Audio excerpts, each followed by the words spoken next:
कपड़े किधर है आई? इस तरह खड़ी रही तो जुड़ा जाऊंगी माँ। तुम कुछ बोलती क्यों नहीं? सूखे कपड़े मैंने अंदर रख दिए।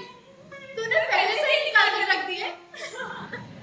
तुम जानती थी कि मैं भीग जाऊंगी और मैं जानती थी कि तुम चिंतित होगी, परंतु मुझे भीगने का तनिक खेद नहीं माँ। अगर आज मैं भीगती नहीं तो वंचित रह जाती। आई, चारों तरफ बादल ही बादल आ गए थे। मुझे पता था कि वर्षा होगी और मैं तो बिना छतरी लिए ही चली गई। एक बार तो दुपट्टा ही उड़ गया था मेरा। फिर बूंदें पड़ने लगी। बस किधर है माँ? फिर आकर बताती हूँ। माँ, वो बहुत अद्भुत अनुभव था, बहुत अद्भुत। आई, मेरे को पहले कभी इतना अच्छा नहीं लगा, कभी नहीं। नील कमल की तरह कोमल और आर्द्र, वायु की तरह हल्का और स्वप्न की तरह चित्रमय। मैं चाहती थी कि उसे अपनी बाहों में भर लूं और अपनी आंखें मूंद लूं। मेरा तो शरीर भी निचुड़ रहा है माँ। कितना पानी तो इन वस्त्रों ने पिया है। शीत की चुभन के बाद उष्णता का ये स्पर्श। आई, गीले कपड़े कहाँ डाल दूं? इधर रखने दो। माँ, आज के वे क्षण मैं कभी नहीं भूल सकती। सौंदर्य का ऐसा साक्षात्कार मैंने कभी नहीं किया, जैसे वो सौंदर्य अस्पृश्य होकर भी मानसन। मैं उसे छू सकती थी, देख सकती थी, पी सकती थी। तभी मुझे लगा कि वो क्या है जो हमारी फीलिंग्स को पेंटिंग में बदल देता है। आई, मेरे को लाइफ में पहली बार समझ आया कि क्यों कोई पहाड़ों, बादलों, आसमान के रंगों में इतना खो जाता है। क्यों किसी को अपने तन मन को छोड़ आसमान में बनते मिटते चित्रों का इतना मोह होता है। क्या बात है माँ? तो इस तरह से चुप क्यों है? तू देख रही है ना मैं काम कर रही। काम तो तुम हर समय करती रहती हो, परंतु हर समय इस तरह चुप तो नहीं रहती। आई, मैं तुझे काम नहीं करने दूंगी। मुझसे कुछ बात करना। आई, क्या बात करूं? कुछ भी। कुछ भी कहो, डांटो मुझे कि मैं वर्षा में भीग कर क्यों आई, या कहो कि तुम थक गई हो इसलिए शेषधान में फटक। या बोल कि मेरी आई घर में अकेली थी इसलिए उसे अच्छा नहीं लग रहा था। मेरे को सब अच्छा लगता है और हम दो जन का घर भी होते हैं। क्या तेरे यहाँ होते हुए मैं अकेली नहीं होती? अच्छा, मेरे घर में होते हुए भी तुम अकेली होती हो। कभी तो कहती हो कि मेरे घर में होने से तुम्हारे सारे काम में बाधा आती है, और कभी कहती हो। अच्छा ये बताओ माँ, तुम इतनी गंभीर क्यों हो? दूध गर्म कर दिया है, थोड़ा शक्कर मिलाकर पी ले। नहीं आई, पहले तो मुझे बता। हाँ, जाकर थोड़ी देर आराम कर ले, मुझे भी काम करने दे। नहीं माँ, मुझे विश्राम नहीं करना। थकी कहाँ हो जो आराम करूं? मुझे तो अब भी अपने में बरसती बूंदों का अनुभव हो रहा है। रोम रोम अभी तक भीगे हुए हैं। तू कुछ बोलती क्यों नहीं? आई देख, ऐसा करेगी ना तो मैं भी तुझसे बात नहीं करूंगी।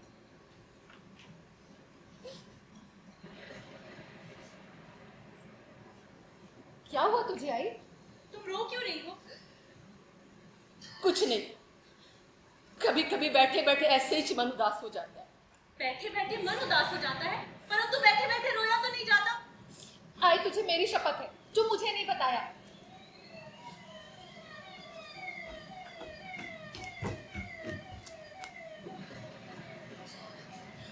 ये कौन लोग थे माँ? जरूर राजा भाव के लोग होंगे। ये क्या कर रही है वहां पे? मालूम नहीं क्या करते, सालों साल में दिखते ये लोग, और जब भी दिखते कोई ना कोई मनहूस खबर आती चाहिए। पिछली बार जब ये लोग आए थे तो तेरा बाबा शांत हो गया था, तभी सुना था मैंने ये शोर शराबा। तो ना ये लोग इधर किस लिए आए? मालूम नहीं काय को आए। आई, तुमने बात नहीं बताई माँ। तेरा काका लौट आया है। लौट आया है? कहाँ से? जिधर मैंने उसको भेजा था। तूने भेजा था? किंतु मैंने तुमसे कहा था उसे कहीं भी भेजने की आवश्यकता नहीं है। तू जानती ही आई, मैं शादी नहीं करना चाहती। फिर उसके लिए क्यों प्रयत्न करती हो? तुम समझती हो मैं निरर्थक प्रलाप करती हूँ? मैं देख रही है, तेरी बात सच होने वाली है। तेरा काका बोल रहा था कि वो लोग रिश्ते के लिए तैयार नहीं है। बोलते हैं कि क्या बोलते हैं? क्या हक है उन्हें कुछ भी बोलने का? मल्लिका का जीवन उसकी अपनी संपत्ति है। अगर वो उसे नष्ट करना चाहती है तो किसी और को उस पर आलोचना करने का क्या अधिकार है? मैं कब बोली तेरे को कि मेरा हक है? आई, मैं तेरे हक की बात नहीं कह रही है। तू बोल या मत बोल, तेरी जिंदगी तेरी है, उस पर मेरा कोई भी हक नहीं है। ऐसा क्यों बोलती है आई? तू मुझे समझने की कोशिश क्यों नहीं करती? सच तो ये है कि तेरी जिंदगी पे आज तेरा भी हक नहीं है, पर इतनी बदनामी मुझसे नहीं झेली जाती। मैं समझती ही आई, बदनामी होती है। तेरे दुख की सारी बातें मैं जानती हूँ, पर फिर भी भी मुझे मुझे अपराध का अनुभव नहीं होता माँ। मैंने भावना में एक भाव का वर्ण किया है। मेरे लिए वो संबंध और सभी संबंधों से बड़ा है।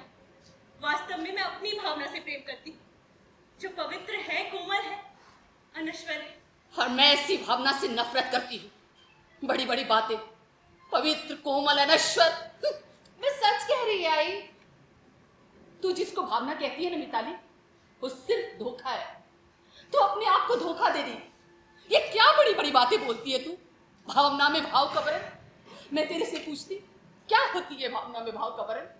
इसे जीवन की जरूरत की पूर्ति तो नहीं हो जाती?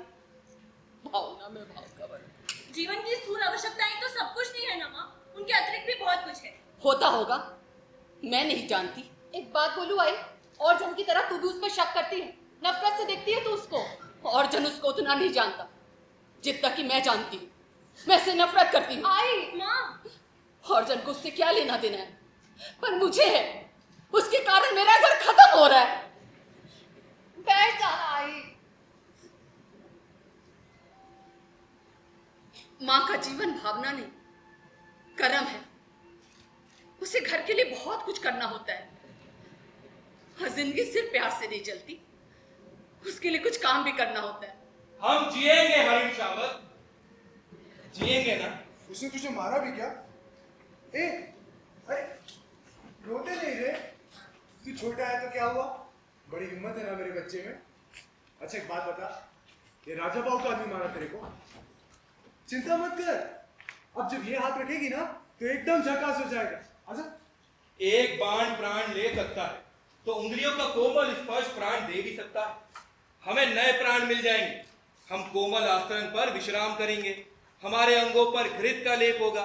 कल हम फिर वन स्थली में घूमेंगे, कोमल दुर्वा खाएंगे। खाएंगे ना? ये आहत हरण शावक, यहाँ ऐसा कौन है जिसने इसे आहत किया? क्या दक्षिण की तरह यहाँ भी? देखना, किसी ने मारा इसको। वो पॉलिटिशियन है राजा बाबू, उसके चमचे घूम रहे थे आज इधर। हम सोएंगे? हाँ, हम थोड़ी देर सो लेंगे तो हमारी पीड़ा दूर हो जाएगी। पर उससे पहले हमें थोड़ा दूध पी लेना है। मलिका, थोड़ा दूध हो तो किसी भाजन में ले। हाँ, आई ने दूध गर्म करके रखा है, मैं देखती हूँ।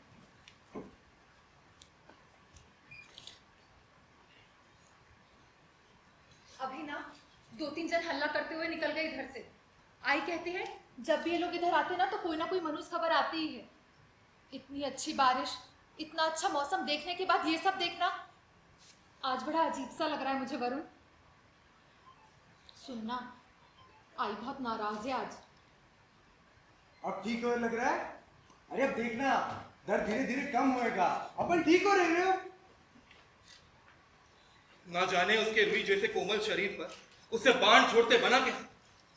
ये कुलांच भरता हुआ मेरी गोद में आ गया। मैंने इससे कहा, तुझे वहां ले चलता हूं जहां तुझे अपनी मासी आंखें और उसका सा स्नेह मिलेगा। बस फिर क्या, मैं इसको तेरे पास ले आया। सच, माँ बहुत रुष्ट है। उन्हें अनुमान लग गया होगा कि मैं वर्षा में तुम्हारे साथ। आई जानती मैं तेरे साथ नहीं होती ना तो बारिश में भीग कर नहीं आती। आई बदनामी की बहुत चिंता करती है। मलिका, इसे बाहों में ले और ये दूध मुझे दे। अरे देवा, अपन दूध नहीं पियेंगे? नको रे बाबा, ऐसे जिद अपन बिल्कुल नहीं करेंगे। दूध तो जरूर पियेंगे अपन। ऐसे ऐसे। अच्छा, इधर है वो छोकरा। दूध पिलाकर इसको और बिगाड़ रहा है तू। ए, कौन है रे तू? इधर कोई जानता क्या तेरे को? नहीं ना, तो किसी दूसरे के घर में घुसने की हिम्मत कैसे हुई तेरी? यही बात मैं तेरे से पूछ रहा हूं। अपन एक दूसरे को जानते नहीं, फिर इस छोकरे को यहां लाने में तेरे को शर्म नहीं आई? वो तो बता दिया मेरे लोग मेरे को, नहीं तो तू तो इसको लेके गायब हो ही गया था ना। देख रहा हूं कि तुम इस प्रदेश के निवासी नहीं लगते। सही पहचाना। वैसे मेरा कपड़ा देखकर तेरे को लगता है मैं दरिच किसी खोली में रहता हूँ? तेरा कपड़ा देखकर नहीं बोल रहा मैं सब। तो क्या मेरे माथे पे लिखा है इधर उस्ताद है तू जो फ्यूचर बताता है? क्या रे, शर्म नहीं है क्या तेरे को? कैसे कुछ भी बोला जा रहा है? ओ सॉरी सॉरी सॉरी, पहले इसको समझाना शाने को। इस छोकरे को इधर लेके आया, इसके आई बाबा से बात कर लिया मैंने। ये टाउन जाएगा, उधर ही काम करेगा। ये इस बस्ती का कोई भी बच्चा मजदूरी नहीं करेगा। जैसे सब पढ़ने जाते हैं म्युनिसिपैलिटी के स्कूल, ये भी जाएगा। तुम बाहर से आए हो, इसलिए इतना ही पर्याप्त है कि इसके लिए तुम्हें अपराधी ना माने। ओ क्राइम किया मैंने, चाइल्ड लेबर। जानता है कौन हूं मैं? आपटे, विष्णु आपटे। राजा भाव छोटा भाई मानता मेरे को। होर्डिंग पे फोटो नहीं देखा क्या कभी मेरा? चश्मे में। कौन कहाँ काम करेगा ये राजा भाव के चमचे डिसाइड करेंगे। हाँ डिसाइड करेगा, और ये भी मालूम होगा तेरे को कि कितनी पहुंच है मेरी। ए टाइम वेस्ट मत कर मेरा, ए चल ना। हरीश शावक इस पार्वती भूमि की संपत्ति है राजपुरुष, और इसी पार्वती भूमि के निवासी हम इसके सजातीय हैं। आप ये सोचकर भूल कर रहे हैं कि इसे आपके हाथ में सौंप देंगे। मलिका, इसे अंदर ले जाकर किसी तल के आसन पर सुला दो। यह अनाथाश्रम नहीं है। आई तो देख रही है ना। देख रही है मैं, और इतना भला करने वाला है तो ले जाएंगे इसे अपने साथ। इसके लिए मेरी बाहों का आश्रय नहीं पर्याप्त हो, इसे मैं घर ले जाऊंगा। तेरे को क्या लगता है मैं इसको तेरे साथ जाते हुए देखता रहूंगा? ये तो राजपुरुष की रुचि पर ही निर्भर करता है।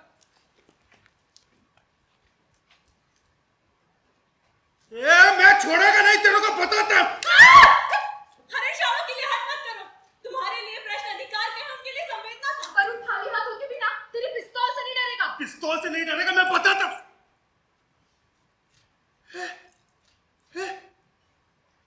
क्या क्या नाम बोली तू? वरुण, वरुण काले। पेंटर वरुण काले। हाँ, परंतु आप कैसे जानते हैं कि कालिदास कवि है? कैसे जानता हूँ? भाव के ऑफिस में लगा उसका वो पेंटिंग। अरे क्या बोलते हैं उसको? द स्प्रिंग, पतझड़ बोलते ना हिंदी में। उज्जैनी की राजसभा का प्रत्येक व्यक्ति उन्हें जानता है। भाव ने खुद पसंद किया उसका वो पेंटिंग। एक एक जन को बुला बुला कर दिखाया। अरे उधर हल्ला उसके पेंटिंग का। अपना राजा भाव बहुत बड़ा आदमी है, उसकी बहुत सारी आर्ट गैलरी है, दिल्ली, मुंबई, लंदन, पेरिस। उसको वरुण का काम बहुत पसंद आया। वो उसके इंटरनेशनल शो करवाएगा और इंटरनेशनल अवार्ड भी दिलवाएगा। अरे इसी चक्कर में तो उसको ढूंढने बुलाने हम लोग इधर अच्छा है। देखना वरुण एक दिन बहुत बड़ा आदमी बन जाएगा। उज्जैनी का राज उन्हें सम्मान देना चाहता है। राजकवि का आसन। राजू भाऊ उसको इंटरनेशनल अवार्ड दिलाना चाहता है और उसके शो भी लगवाएगा। ए गणपति बाबा, भूल हो गए ना मेरे से। मैं बहुत गंदी तरह से उसके साथ बात किया। ए मैं उसको सॉरी बोल देगा, मैं तेरे को भी सॉरी बोल रहा। ए आई सॉरी, नहीं तो राजा भाव मेरे को छोड़े मैंने। ए पेंटर साहब, तुमने सुना ना माँ, राज उन्हें राजकवि का आसन देना चाहता है। गीले कपड़े मैंने सूखने के लिए फैला दिए। थोड़ा दूध बचा है, शक्कर मिलाकर पी ले। तूने सुना नहीं आई? वो आपने क्या कहना था? दूध पी ले और उम्मीद कर, क्योंकि अब इस घर में किसी का सत्कार नहीं होगा। आते मैं इस घर में सारे संसार का आतिथ्य करना चाहती हूँ। तुझे इस दूध से नहला दूं आई? मैं बहुत दूध से नहा चुकी हूँ। तू कितनी कठोर है आई? तूने सुना ना, राजू भाऊ उसको इंटरनेशनल अवार्ड दिलाना चाहता है, फिर भी तू दूध पी ले। और मैं कठोर हूं ना, तो मुझे कठोर ही रहने दे। नहीं, तुम निष्ठुर नहीं होगा। मैंने कब कहा कि तुम निष्ठुर हो? नहीं, तूने नहीं कहा, मैं कह रही। आई आई आई, तू सोच नहीं सकती कि आज मैं कितनी खुश हूँ। मैंने बोला ना तेरे को कि मेरे सोचने समझने की शक्ति जड़ हो चुकी है। क्यों माँ, क्यों क्यों तुम उनके संबंध में उदारता पूर्वक नहीं सोच सकती? वो छोकरा सिर्फ अपने बारे में सोचता है, मतलब ही है वो। उसे दुनिया में किसी से प्यार नहीं है। और तुम्हारी यथार्थ दृष्टि केवल दोष ही दोष देखती है। हाँ, जहां दोष है उधर दोष जरूर देखती है। उनमें तुम्हें क्या दोष दिखाई देता है? वो छोकरा एक नंबर का मतलब ही है, उसे किसी से प्यार नहीं है। क्योंकि वो अपने मामा के साथ दुकान पर नहीं बैठता है और अपनी पेंटिंग के वास्ते पहाड़ बादल देखने में खोया रहता, सिर्फ इसी वास्ते आई। मेरे को उसके मामा से क्या लेना देना? मैं तो अपने घर को देखकर कह रही ये सब। आई, तू क्या बोलना चाहती है बोल। मैं समझना चाहती हूँ माँ। और मैं भी चाहती हूँ कि तू आज अच्छे से समझ ले। तू कहती है ना तेरा उससे भावना का संबंध है। मैं तेरे से पूछती हूँ, ये भावना क्या होती है? मैं उसे कोई नाम नहीं देती। पर लोग उसे नाम देते हैं। और सच में तेरा उससे भावना का संबंध है तो तुझसे शादी क्यों नहीं करना चाहता? माँ, तुम उनके प्रति सदा अनुदार रही हो। तुम जानती हो ना उनका जीवन किन परिस्थितियों में मातुल के घर में उनकी क्या दशा रही। साधनहीन और अभावग्रस्त जीवन में विवाह की कल्पना भी कैसे की जा सकती थी। और अब वो गरीब नहीं रहेगा तब। देख, किसी रिश्ते से बचने के लिए गरीबी जितना बड़ा कारण है ना, अमीरी उससे भी बड़ा कारण बनकर आती है। ये तुम्हारी नहीं विरोध की भाषा है। ये सब तू थोड़ी बोलती है, तेरे मुंह से वो विभोर बोलता है। अच्छा, क्या तेरी भी इसकी कोई जिम्मेदारी नहीं है? कल को तेरी आई मर जाएगी, 2 वक्त के खाने के वादे पड़ जाएंगे, तो खुद को क्या जवाब देगी? तब आई को जवाब देने से काम नहीं चलेगा। और बोल दे कि ये मैं नहीं बोलती, विभोर बोलता है। आर्य, अभी तक की जिंदगी भी किसी तरह बीत गई ना, आगे की भी बीत जाएगी। पनाई, आज जब उसकी लाइफ एकदम नया मुकाम हासिल कर रही है, तुम उसको शादी करने का बोल के उसके रास्ते की अड़चन नहीं बनना चाहती। मल्लिका, मल्लिका, मिताली, घर में हो कि नहीं? हो, अरे घर में ही तो हो। आज मैं पूरी बस्ती के सामने सबको बता देने वाला हूँ कि मेरा इस वरुण काले नाम के जिनावर से कोई नाता नहीं। क्या हुआ रे मातुल? अरे क्या मैंने उसे इसी दिन के वास्ते पाल पोस कर बड़ा किया कि मेरा कोई माली बोली न पूछे, मुझे कोई भाव ही न दे? पर मैं तो सुनी कि उसको इंटरनेशनल अवार्ड मिल रहा है, राजा भाव का पीए और उसके चमचे भी जरा है, उसको बुला रहा है। अरे यही तो मैं बोला कि राजा भाव का पिए उसको ढूंढता है इधर। और राजा भाव उसका पिए मिले सब लोग आए उसको ढूंढते हुए, मालूम? और ये लोग उसको मिलकर ना दिल्ली ले जाने वाले। अरे इतनी ऑडी कार्टूनी ये ऑडी 4 फॉर्च्यूनर, इतने सारे लोग रे बाबा रे बाबा, मैं तो देखते ही घबरा गया एकदम। तू अपने भांजे की बात कर रहा है क्या? और किसकी बात कर रहा है? अरे उसी की तो बात कर रहा है मैं, राजा भाव का पिए। और ये लोग उसको ना इंटरनेशनल अवार्ड दिलाने वाले। पैसा मिलेगा, खूब माल असबाब, देखना तो। पर ये हमारा छोकरा कहता है कि मेरे को मान सम्मान पैसा देने कोई मतलब नहीं। पता नहीं कौन सा बड़ा बात बोलता है वो, कि मैं राजकीय मुद्राओं से ट्रीट होने वाला व्यक्ति नहीं हूँ। फिर राजकीय सामान को स्वीकार नहीं करना चाहता। अरे मैं बोलता है इसमें खरीदने बेचने का कौन सा बात है रे? कोई तुमको माल दे रहा, पैसा दे रहा तो ले लेने का ना, वरना कला का मूल्य क्या है बोल? कला का कुछ मूल्य है आर्य मातुल, तभी तो सम्मान का भी मूल्य है। मुझको मालूम, ये रुपया पैसा, ये अवार्ड उसको कहाँ चुकता है। मैं तेरे को लिख के देती और राजा भाव के पास दिल्ली जरूर जाएगा। अच्छा कर लगे ना, उसके पालकी में लेकर ऐसे बिठा के जाएंगे। अरे सम्मान मिले तो ये दिखावा करना कि सम्मान मिले की खुशी नहीं है, इससे आदमी का वैल्यू बढ़ जाता है। और तुझे तो खुश होना चाहिए कि तेरा भांजा ना दुनियादारी में भी बहुत चालाक है। ये दुनियादारी है? अरे ये दुनियादारी है ना तो मैं इसको गधापंथी बोलेगा। अरे कोई तुमको मान दे रहा है, सम्मान दे रहा, रुपया दे रहा, पैसा दे रहा तो ले लेने का ना। कल को उसका मन बदल भी सकता, और एक बार मन बदल गया तो बदल गया। हाँ, अभी तू ही सोच, राजा भाव कितना बड़ा आदमी, वो क्या सोचेगा कि ये 2 कौड़ी का छोकरे ने मेरा मान सम्मान लेने से मना कर दिया। फिर मामा तू अभी तक इधर ही छे? वो राजा भाव का पिए तेरे को कब से पूछ रहा है? मैं तेरे को बोला था ना, जब तक मैं नहीं आऊंगा दुकान पे बैठेगा। पर ये भी तो बोला था कि पिए बोले तो तुरंत बोलने को। ये बोला था, याद रहा। वो बोला था, भूल गया। अभी क्या पिए साहब को अकेले छोड़ के आ गया। अभी एक काम कर, वो पिए साहब कौन सा अंग्रेजी पेंटर का नाम दे रहे थे? पकीसो। अरे पकीसो नहीं रे, पिकासो। वो इंडियन पिकासो को ढूंढ के ला और पिए साहब के सामने हाजिर कर। मेरा मन तो करता है कि कान पकड़ के उसको ले जाकर के सीधा पिए साहब के सामने ले जाओ, और दूसरा मन करता है कि उसकी टांग तोड़ दूं। पिए साहब बोला तो नहीं मेरे बारे में कुछ, छोड़ कर क्या गया उसको। ये मामा की तीसरी खुली रहती है। ए संचन, हाँ, अभी किधर है वरुण? गणपति के मंदिर में है। तू देखा उसको? हाँ देखा ना। परंतु मातुल से नहीं कहा। मैं नहीं चाहता ना किस टाइम मामा उधर जाए। क्यों रे, तू नहीं चाहता कि अपना वरुण? बहुत बड़ा नौटंकीबाज है तेरा वरुण, नौटंकी कर रहा है। नौटंकी नहीं है वो, उसको सचमुच वो अवार्ड नहीं चाहिए। उसको अपनी बस्ती छोड़ के किधर को भी नहीं जाना है काकू। किधर को भी नहीं जाना काकू। मामा या कोई भी उसकी जिद छुड़ा नहीं सकता काकू। पर एक जन है, अगर वो बोल देगी तो लगता है जिद छोड़ देगी। सुन, हमारे घर में ना उसके जिद पकड़ने या छोड़ने से किसी को कोई लेना देना नहीं। अब जा यहां से।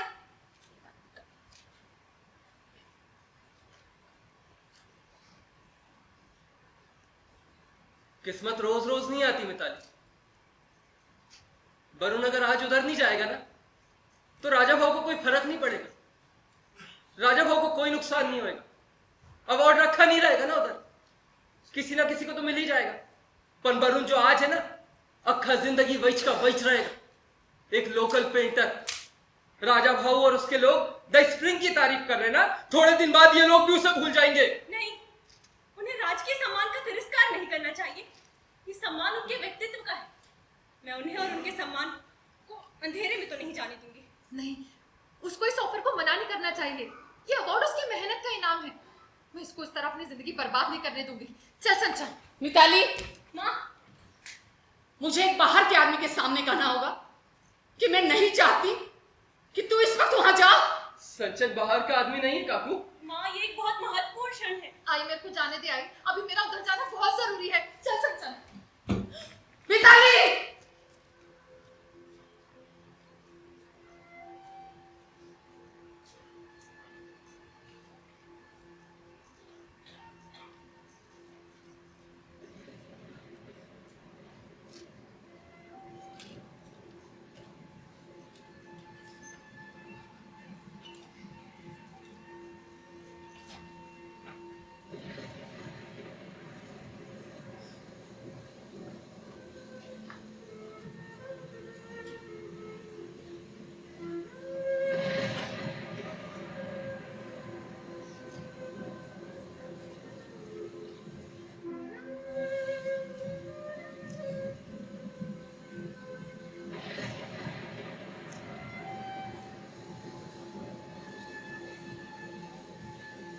घिरे हुए मेघों ने आज असमय ही अंधकार कर दिया है अंबिका।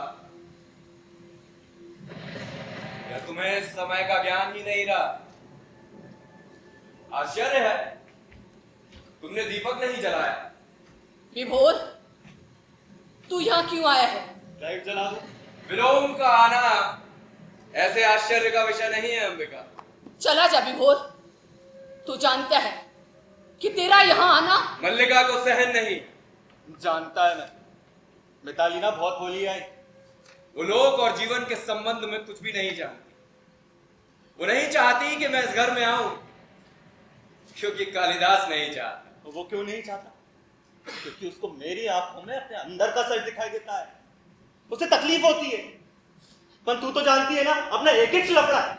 मैं जो बोलता है मुंह पे साफ साफ बस। तेरे में क्या अच्छा है क्या बुरा है, मेरे को अब इस बारे में बात नहीं करनी। देख रहा हूं इस समय तुम बहुत दुखी हो, और तुम दुखी कब नहीं रहे? तुम्हारा तो जीवन ही पीड़ा का इतिहास रहा है। सुना है कालिदास उज्जैनी जा रहा? मैं नहीं जानती। अरे इंटरनेशनल अवार्ड मिलेगा उसको, और अवार्ड मिलती ना उसकी पेंटिंग धड़ाधड़ बिकेगी। फिर वो यहाँ थोड़ी ना रहेगा, लंदन पेरिस घूमेगा। इंटरनेशनल आर्टिस्ट पेंटर वरुण काले। अपने को तो लगता है ना कि उसके जाने के पहले मिताली उसका शादी करवा देना चाहिए। तूने सोचा तो हो गई। मैं बोली ना तेरे को, मेरे को इस बारे में कुछ भी नहीं सोचना। तुम उसकी मां इस बारे में कुछ सोचना नहीं चाहती। कमाल है। आश्चर्य है। तू यहाँ से चला जा। कालिदास उज्जैनी चला जाएगा, और मल्लिका जिसका नाम सारे प्रांतर में अपवाद का विषय बना हुआ है, उसके कारण वो यहीं पड़ी रहेगी। क्यों अंबिका? क्यों? इतने साल इतनी तकलीफ क्या तूने इसी दिन के लिए सही? अरे दूर से देखने वाला भी बता सकता है कितने टाइम में तेरे ऊपर क्या क्या बीता है, समझी? समय ने तुम्हारे मन, शरीर और आत्मा की इकाई को तोड़कर रख दिया। तुमने अपने को तिल तिल कर गलाया है कि मल्लिका को किसी अभाव का अनुभव ना हो, और आज जबकि उसके जीवन भर के अभाव का प्रश्न सामने है, तुम कुछ सोचना नहीं चाहती। ये सब क्या करना, तू मेरा दुख कम नहीं कर रहा है। मैं तेरे से हाथ जोड़ती हूँ, तू यहाँ से चला जा। पर आई, मेरा तेरे पास रुकना भी बहुत जरूरी है, और मैं ये सब तेरे से नहीं बोल रहा है, मैं उस वरुण से बोलने के वास्ते आया था। आशा कर रहा हूं कि वो मल्लिका के साथ यहां आएगा। मैंने मल्लिका को जगदंबा के मंदिर की ओर जाते देखा था। मैं यहीं रुककर उसकी प्रतीक्षा करना चाहता हूं। अधिक प्रतीक्षा नहीं करनी पड़ेगी विलोम। मैं जानता हूं तुम कहां, कब और किस समय मेरे साक्षात्कार के लिए उत्सुक होते। कहो, आजकल किस नए छंद का अभ्यास कर रहे? छंदों का अभ्यास मेरी वृत्ति नहीं है कालिदास। मेरे को मालूम तेरी आदत दूसरी है। उस वृत्ति ने संभवतः छंदों का अभ्यास सर्वथा छुड़ा दी। निसंदेह आज तुम अपने छंदों के अभ्यास पर गर्व कर सकते हो।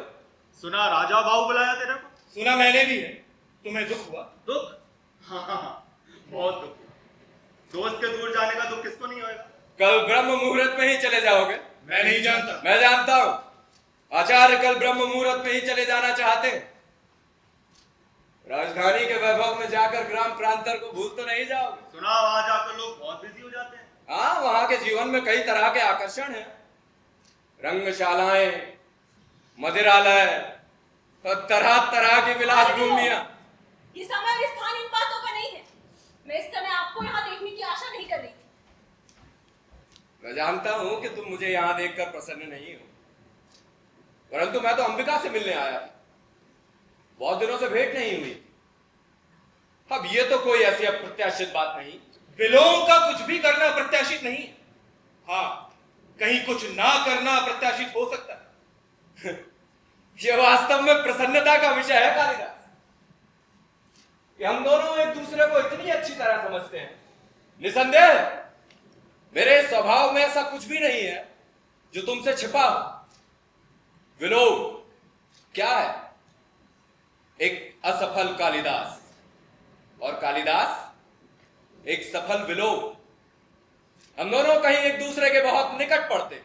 निसंदेह सभी विपरीत एक दूसरे के बहुत निकट पड़ते हैं। अच्छा है कि तुम इस सत्य को स्वीकारते हो। उस निकटता के आधार पर क्या मैं तुमसे एक प्रश्न पूछ सकता हूं? संभव है फिर कभी तुमसे बात करने का अवसर ही प्राप्त ना हो। एक दिन का व्यवधान तुम्हें हमसे बहुत दूर कर देगा ना? वर्षों का व्यवधान भी विपरीत को विपरीत से दूर नहीं करता। विलोम, मैं तुम्हारा प्रश्न सुनने के लिए उत्सुक हूं। मैं जानना चाहता हूं कि क्या तुम अभी भी वही कालिदास हो? बोल, तो अभी वही वरुण है ना? मतलब? मैं तुम्हारा अभिप्राय नहीं समझा। मेरा अभिप्राय है कि क्या तुम अभी तक वही व्यक्ति हो जो कल तक थे? ए विभोर, ये बकवास की ना तो छोड़ूंगी नहीं मैं तेरे को। ये क्या? हम बकवास? एकदम सही बात पूछ रहा है मैं। क्यों वरुण, मेरी बात बकवास है तो बोल। क्यों आई, मैं कुछ गलत बोल रहा है क्या? मैं बोली ना तेरे को, मेरे को इस बारे में कुछ भी नहीं बोलना। ठहरो अंबिका। आज तक अपनी बस्ती में ये मिताली और वरुण के नाते को लेकर लोग उल्टा सीधा बोलते हैं। इसे दृष्टि में रखते हुए क्या यह उचित नहीं है कि कालिदास यह स्पष्ट बता दे कि उसे उज्जैन अकेले जाना है? या मुझे बकवास का जवाब देने के लिए बंधा नहीं है। मैं कब कहता हूं कि बाध्य है, परंतु संभव है कालिदास का अंतःकरण उसे उत्तर देने के लिए बाध्य करे। क्यों कालिदास? मैं तुम्हारी प्रशंसा करने के लिए अवश्य बाध्य।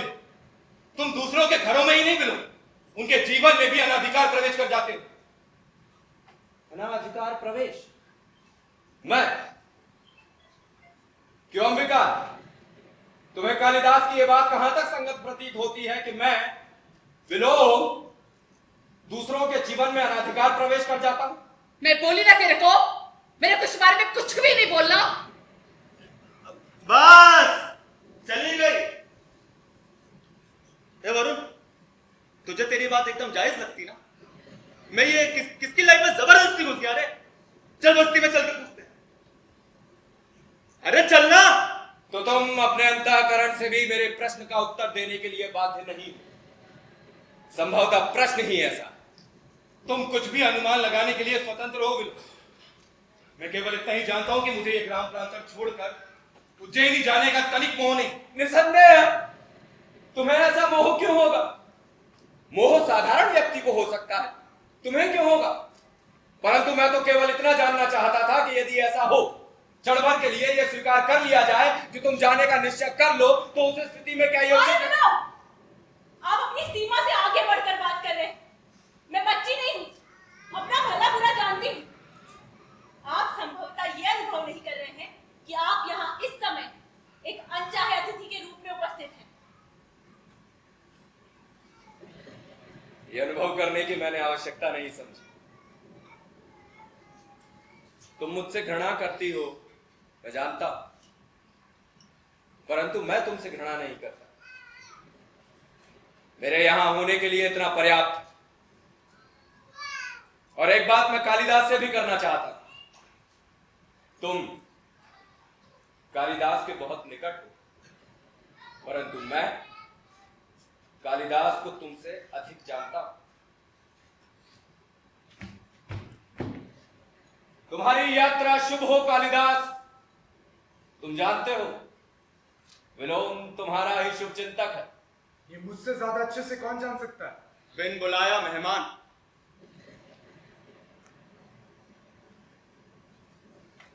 हो सकता है फिर कभी अटक के, तब तक के लिए एडवांस में माफी मांगता है, सॉरी। और हाँ, हैप्पी जर्नी।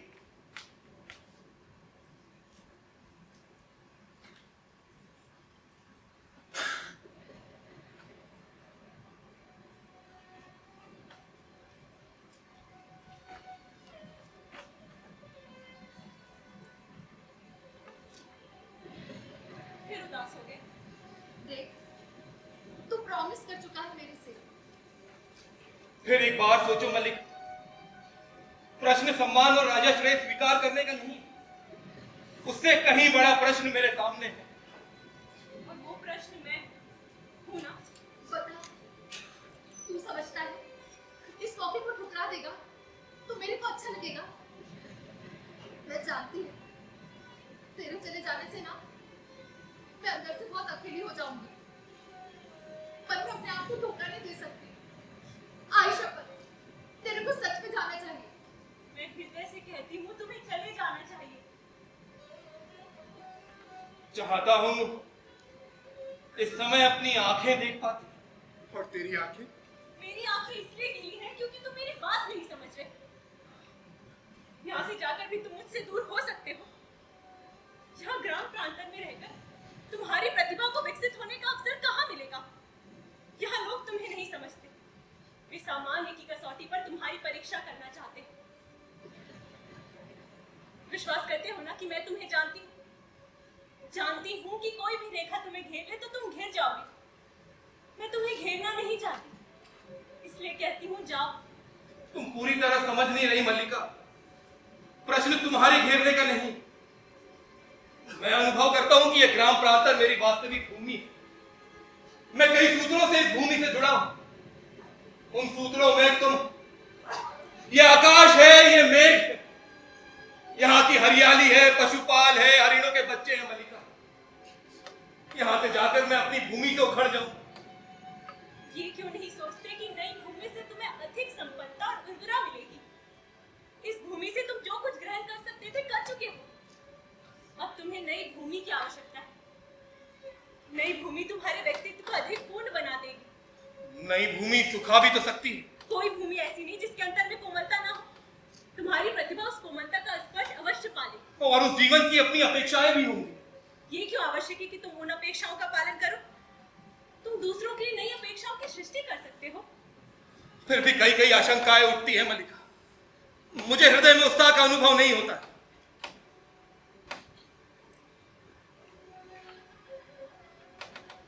मेरी ओर देखो। क्या अभी उत्साह का अनुभव नहीं होता? भरोसा रख, तू यहाँ से जाके भी ना यहाँ से अलग नहीं होएगा। यहाँ की वायु, यहाँ के मेघ और यहाँ के हरिण, इन सबको तुम अपने साथ ले जाओगे। और मैं भी तो दूर नहीं होंगी ना तेरे से। जब भी तुझसे मिलने का मन करेगा ना तो तेरी सारी पेंटिंग्स देखूंगी मैं। सबकी फोटो है ना मेरे पास। और भी तुझसे मिलने का मन करेगा ना तो पहाड़ पे जाकर गिरते सूरज को भी देखूंगी। फोन करेंगे ना अपन, नंबर देगा ना जाके अपना।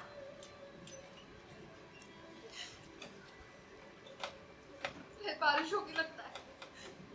यूं भी बहुत अंधेरा हो गया है। आचार्य तुम्हारी प्रतीक्षा कर रहे होंगे। जाने को बोलती तू? हाँ। देखना, तुम्हारे जाने के बाद मैं बहुत प्रसन्न रहूंगी, बहुत घूमूंगी। हर शाम को गणपति के मंदिर पे जाऊंगी।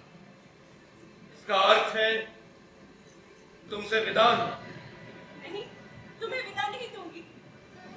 जा रहा है, इसीलिए कि मैं प्रार्थना करूंगी कि तू अपने जीवन में खूब तरक्की कर। जा।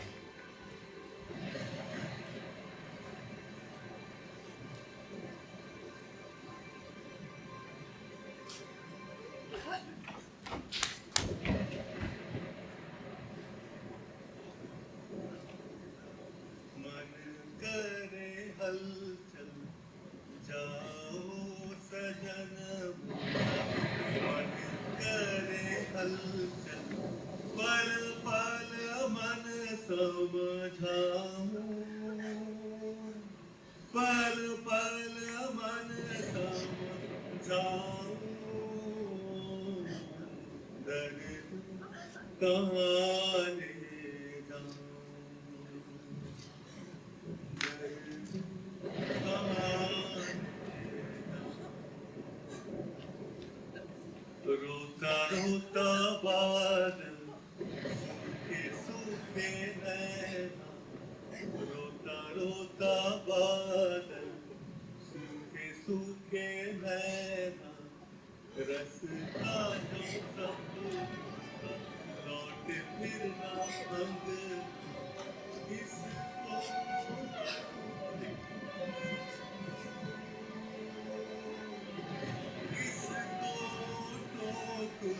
लगाऊं,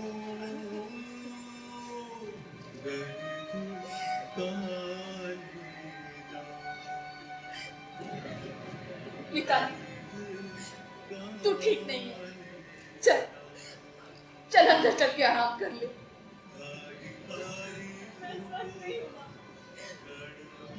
देखो माँ, देखो चारों ओर गहरे नींद के राय, कल ये मेरे को चैनी की ओर उठाएंगे माँ। रो मत मिताली, रो मत। आई, मैं रो नहीं रही है, मैं रो नहीं रही है। मेरी आंखों से जो बरस रहा है ना आई, वो दुख नहीं है, वो सुख है आई, वो सुख है, वो सुख है। आई,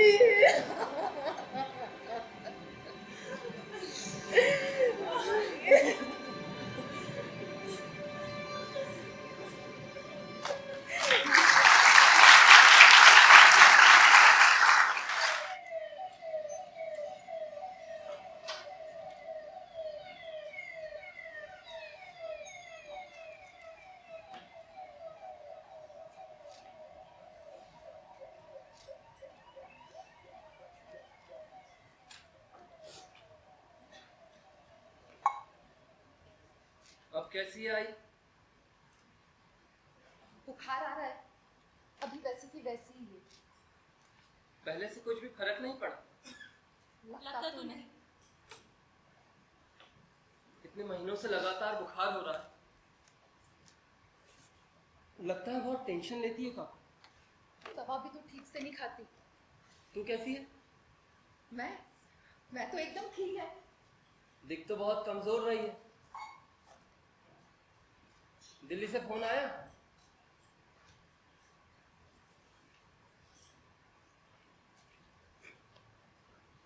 कभी कभी सोचता हूँ एक बार दिल्ली जाके उससे मिला।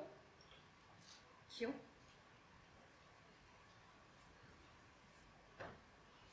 मेरे को लगता ना मेरा फॉल्ट है। तेरा कैसा फॉल्ट? बात तो जानती है, मैंने सपने में भी नहीं सोचा था कि वो राजा भाव क्या जाके वही का हो जाएगा। बहुत बिजी हो गया ना।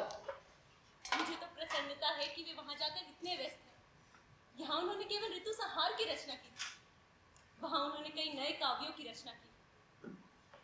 2 वर्ष पहले जो व्यवसायी आए थे, उन्होंने कुमार संभव और मेघदूत की पंक्तियां मुझे ला दी थी। बता रहे थे कि एक और बड़े महाकाव्य की बड़ी चर्चा है, परंतु उनकी प्रति उन्हें नहीं मिल पाई। हाँ, ये तो सुना है। कुछ अच्छी पेंटिंग बनाया वो उधर। पेंटिंग बिक भी रहा है, पर क्या? कुछ और भी सुना है उसके बारे में।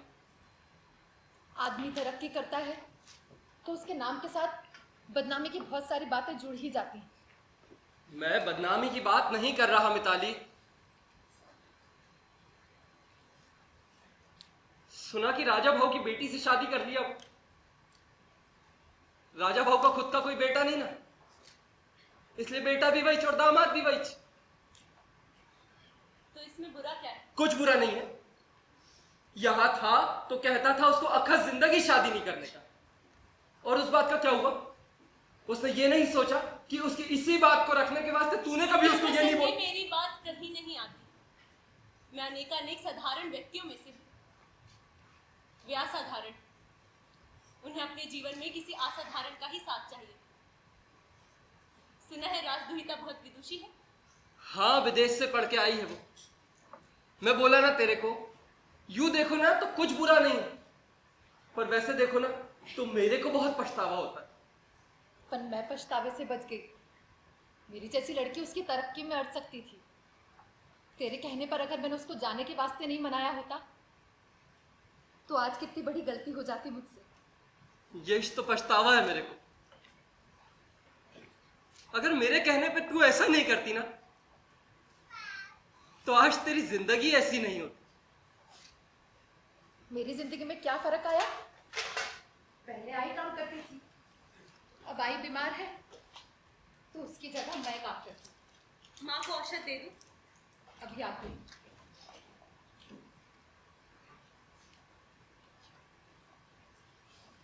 आई ठंड लगती है तो दरवाजा बंद कर दूं?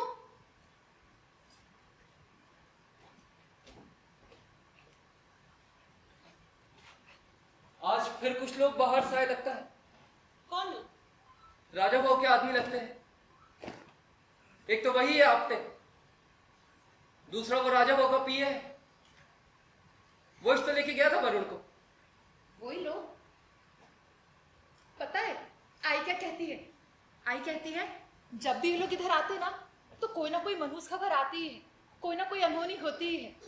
पर शुक्र है पिछली बार आए थे तो ऐसा कुछ नहीं हुआ। नहीं हुआ? क्या हुआ? जो हुआ वो तो अच्छा ही था। ये ना कॉटन के कपड़े में सिलवट बहुत पड़ती है। स्त्री के बिना कामिज नहीं चलता।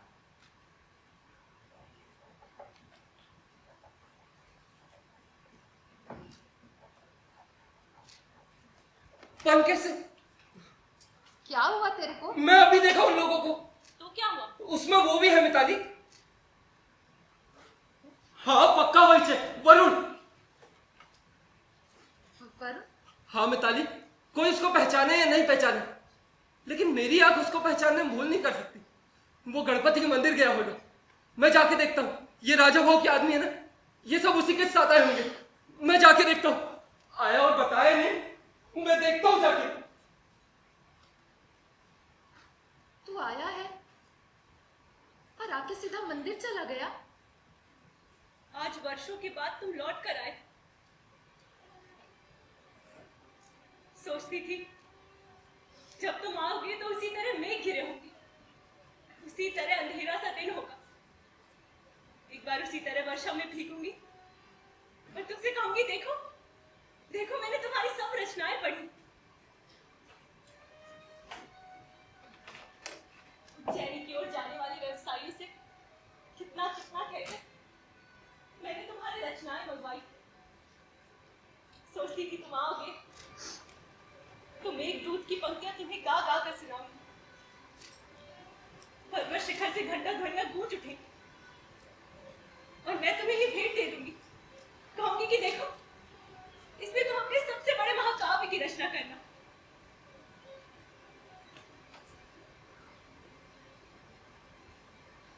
परंतु तुम इस बार आए हो तो सारा वातावरण ही और है और समझ नहीं पा रही कि तुम भी वही हो या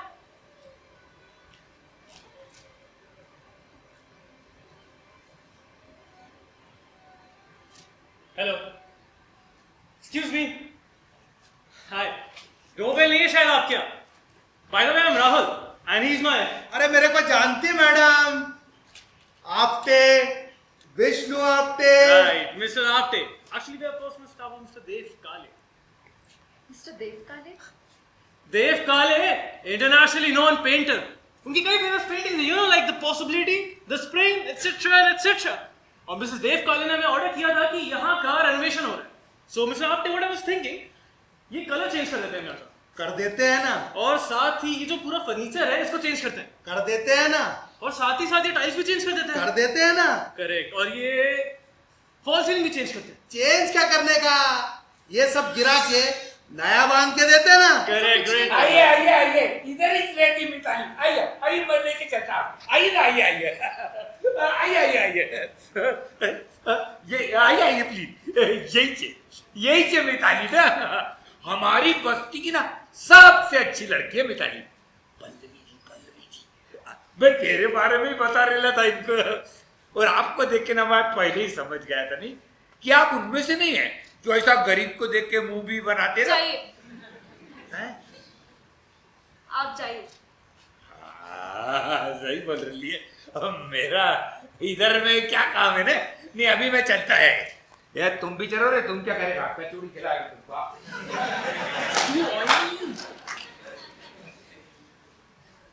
बिल्कुल वैसी हो जैसा मैंने सोचा। सच बहुत सुंदर हो। आप बैठिए ना। बैठना नहीं, मैं तो बस एक बार तुम्हें और इस घर को देखने आई थी। उन्होंने इस घर की और तुम्हारी इतनी बात जो की। मैं आपके वास्ते चाय पानी? नहीं नहीं, चिंता मत करो, मेहमान बन के नहीं आई। मैं तो बस एक बार इस बस्ती को देखना चाहती थी।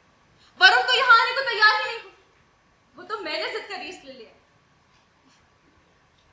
वैसे यहाँ आने का एक कारण और भी था। सोचा कि यहाँ के पहाड़ों, नदियों, झरनों की कुछ फोटोग्राफी करवा ली जाती। जहां इतनी ग्रीनरी हो, इतना नेचर हो, वहां रहना आर्टिस्ट लोगों को बड़ा अच्छा लगता है। सच कहूं, तुमसे जेलस हो रही हूं। अच्छा लगेगा कुछ दिन अगर आप यहाँ रुकेंगी तो। आपको दिक्कत तो होगी पर टाइम कहाँ है? आज इस कंट्रीमैन का एग्जीबिशन है, कल किसी सेमिनार में इनको बोलने जाना है, और अब तो बाबा ने इनको इलेक्शन कैंपेन में भी ज्वाइन करा दिया है। एक एक दिन निकालना मुश्किल पड़ता है, फ्यूचर भी सिक्योर करना है। तुम वहां खड़ी क्यों? यहाँ मेरे पास बैठो ना, मैं दूसरा आसन ले लेती हूँ।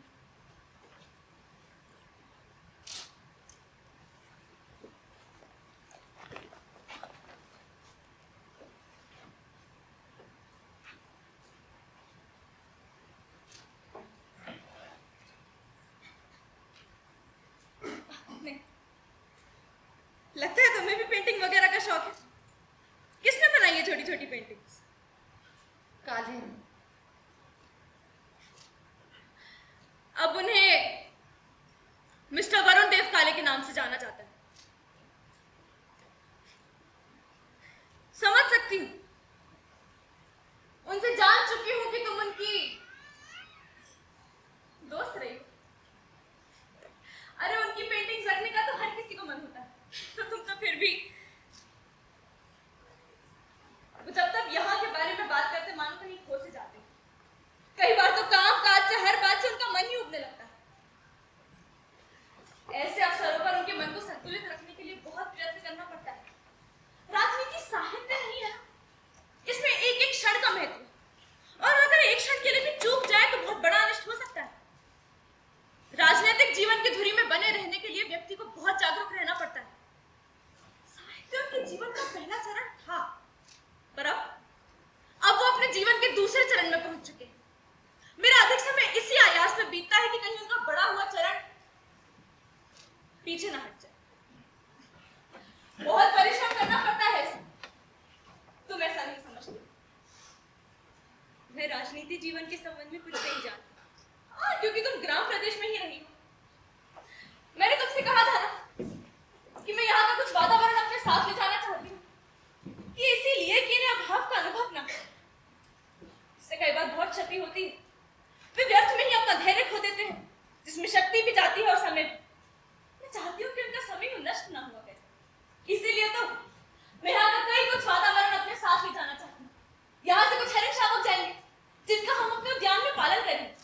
यहाँ की औषधियाँ आसपास के प्रदेशों में भिजवा दी जाएंगी। यहाँ के से कुछ घरों का भी हम वहां निर्माण करेंगे, और माधुर और उनका परिवार तो साथ जाएगा ही, साथ ही हम यहाँ से कुछ अनाथ बच्चों को वहां ले जाकर शिक्षा देंगे। मैं समझती हूँ इससे अंतर पड़ेगा। मल्लिका, देख रही हूँ कि तुम्हारा घर बहुत जर्जर चुकी है। इसका परिसंस्कार आवश्यक है। अगर चाहो तो इस कार्य के निर्माण के लिए मैं आदेश दे जाऊंगी। आप बहुत उदार हैं, परंतु हमें यही रहने का अभ्यास है, इसलिए असुविधा नहीं होती। फिर इस घर का परिसंस्कार हो जाना चाहिए। उनके जीवन के आरंभिक वर्षों का इस घर के साथ भी संबंध रहा है। मातु के घर के स्थान पर एक नए भवन का निर्माण हो जाएगा। स्थपतियों से कहा है है कि वो उज्जैन से चलने चलाए लाकर कार्य आरंभ करे।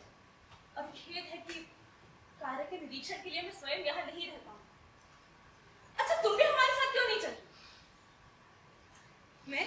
हाँ, इसमें बाधा ही क्या है? तुम यहाँ ऐसे किसी सूत्र से तो बात नहीं होगी हमारे साथ चलना सब। मेरी आई यहाँ है। तो इसमें क्या है बता दो? तुम्हारी आई को साथ ले चलने का हम इंतजाम कर लेंगे। यहाँ इस घर का रेनोवेशन होता रहेगा, तब तक तुम हमारे साथ रहना। माफ कीजिएगा, पर मैं अपने आप को इस लायक नहीं समझती। पर मैं तुमको इससे कहीं अधिक के लायक समझती हूँ। मेरे यहाँ आने से पहले तो लड़के यहाँ आए थे। उनमें से एक हमारे पर्सनल स्टाफ में है और एक हमारी पार्टी का कार्यकर्ता है। और इनके अलावा भी तुम जिससे चाहोगी मैं उससे तुम्हारी शादी करा सकती हूँ। उस विषय की चर्चा छोड़ दीजिए। क्यों? तुम नहीं चाहती कि तुम्हारा अपना घर परिवार हो? नहीं,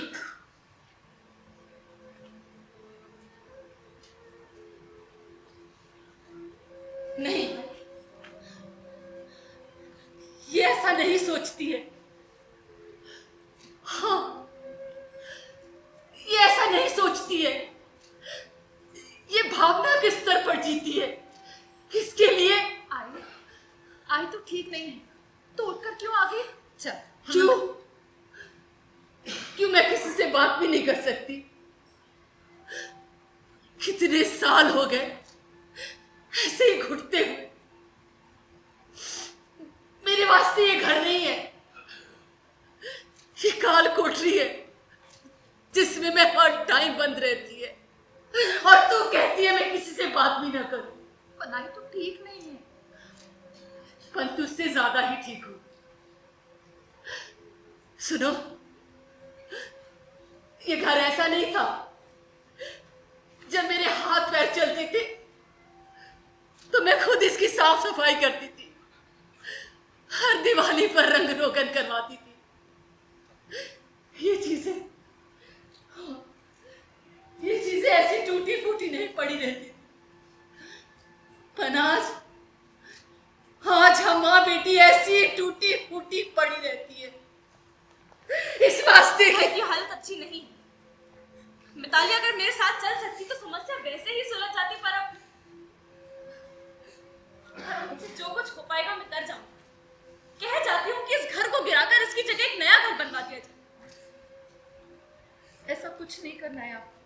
मैं तुम्हारे भले के लिए ही कह रही हूँ मिताली, पर अगर तुम्हें दिक्कत है तो ठीक, मैं ऐसा नहीं कहूँगी। फिर भी चाहती हूँ कि तुम्हारे लिए कुछ ना कुछ कर सकूं। चलिए अब मैं चलती हूँ। आने का समय तो अब भी नहीं था, पर मैंने आना जरूरी समझा। वरुण वहां मंदिर चले गए, इस बीच में यहाँ चलिए। आज्ञा दे। सुनो, मैं तुमसे कुछ कहना चाहती हूँ। हम दो माँ बेटी इस घर में ऐसी पड़ी रहती है। इस वास्ते मैं आपकी हालत समझ सकती हूँ। आपकी तबीयत के लिए भी कुछ कह जाऊँ। आज्ञा दे, ध्यान रखिएगा। सुनो, आई तू परेशान मत हो। तू परेशान मत हो।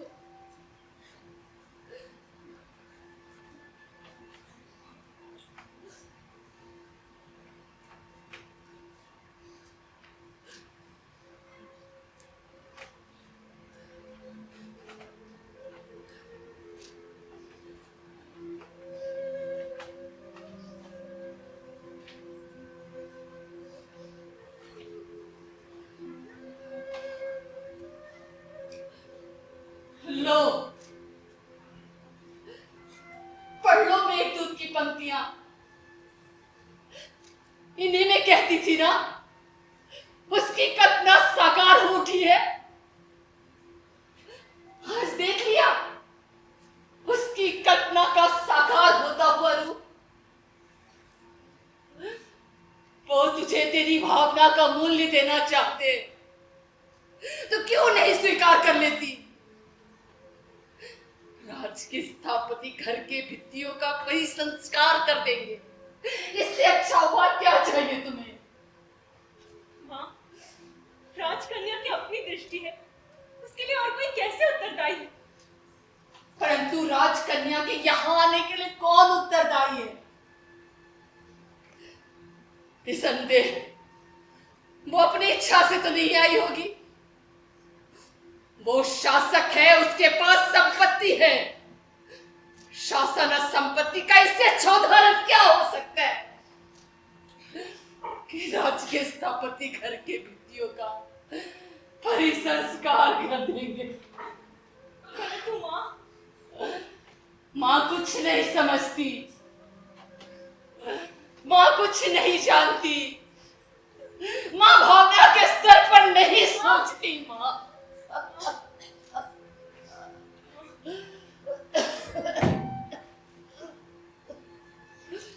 इस तरह क्षुब्ध क्यों हो अंबिका? आज तो सारा ग्राम तुम्हारे सौभाग्य पर तुमसे स्पर्धा कर रहा। राजकीय पगधूली घर में पड़ती है तो लोग गौरव का अनुभव करते हैं। ऐसा सौभाग्य हर किसी के जीवन में कहां समाता है? यही अवसर देखने के लिए तो आज तक जीवित हो विलोम। इतना बड़ा सौभाग्य इस शूद्र जीवन में कैसे समा सकेगा? चलो मैं स्वयं चलकर नगर में घोषणा करती हूँ कि मेरे अभाव और दुख का कितना बड़ा फल आया है कि राज के स्थापति घर के भित्तियों का परिसंस्कार करते। बैठ जाना आई, आज यहाँ तेरी बात सुनने का टाइम किसी के पास नहीं है। गांव के आज यहाँ के पत्थर तक बटोर कर ले जाना चाहते हैं। यहाँ के पत्थर पहले भी मूल्यवान थे आरविलो। ये बात अलग है कि पहले किसी ने उनका मूल्य नहीं समझा। तो जाकर बटोर लो ना तुम भी कुछ पत्थर, पता चले कि कुछ पत्थर शेष ही न बचे और तुम्हारी भावना का कोई मूल्य ही न रहे। ग्राम में आज चारों ओर उत्साह है। यह दिन इस प्रदेश के जीवन का सबसे बड़ा उत्सव। लोग आज अपने पशुओं की चिंता नहीं कर रहे हैं। वे तो बाहर से आए हुए अतिथियों के लिए भोजन और पान की सामग्री जुटाने में व्यस्त हैं। उस सामग्री में कुछ हिरण चावक भी होंगे जो राजकन्या के विशेष आदेश पर एकत्रित किए जा रहे हैं। और जानती है, वो गांव की गरीब लड़कियों को गिफ्ट भी दे रहे हैं। ये सच नहीं है। सच नहीं? उस आदेश का और कुछ अर्थ भी हो सकता है। और अर्थ? क्या और अर्थ हो सकता है?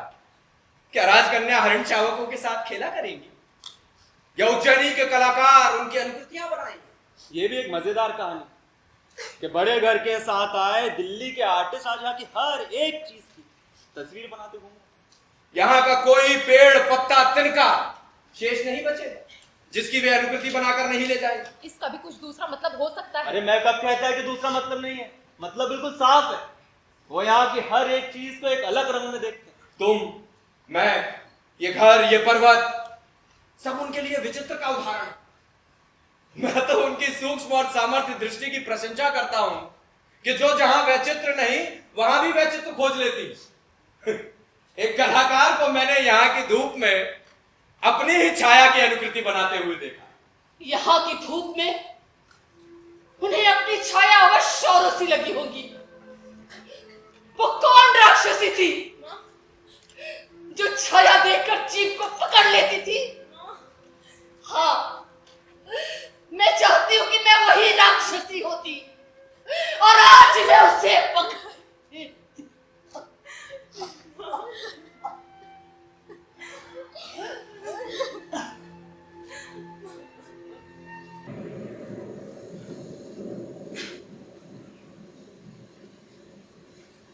मल्लिका, मिताली, मिताली, मिताली,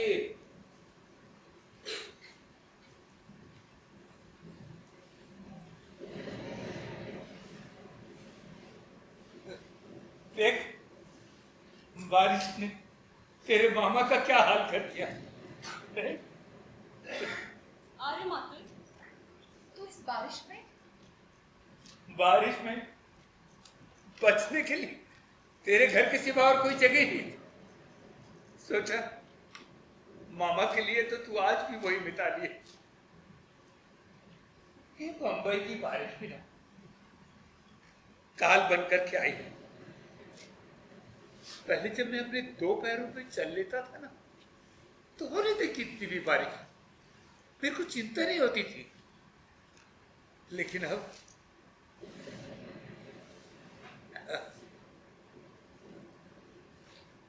हालात बदल गए।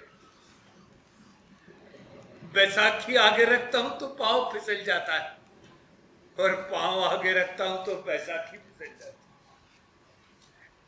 मालूम होता कि राजा भाऊ के यहां जाकर अपना पांव तोड़ा बैठूंगा तो अपनी बस्ती छोड़कर कभी जाता ही नहीं।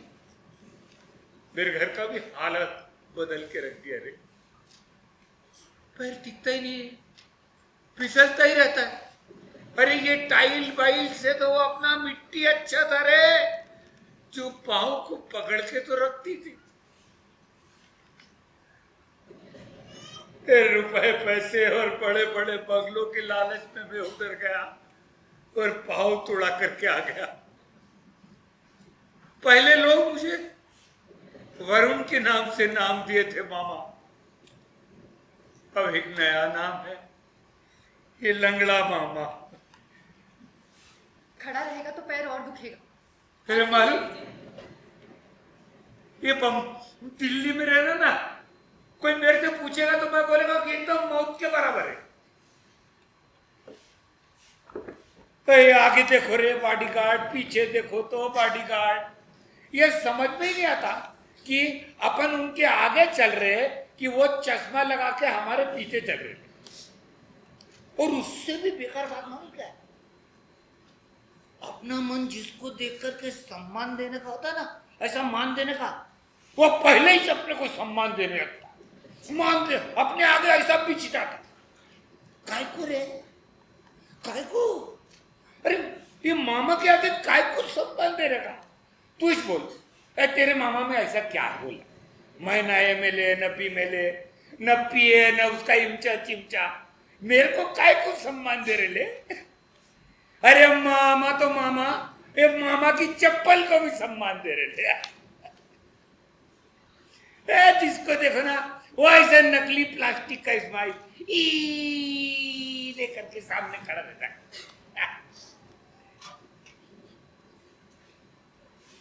वरना इधर आके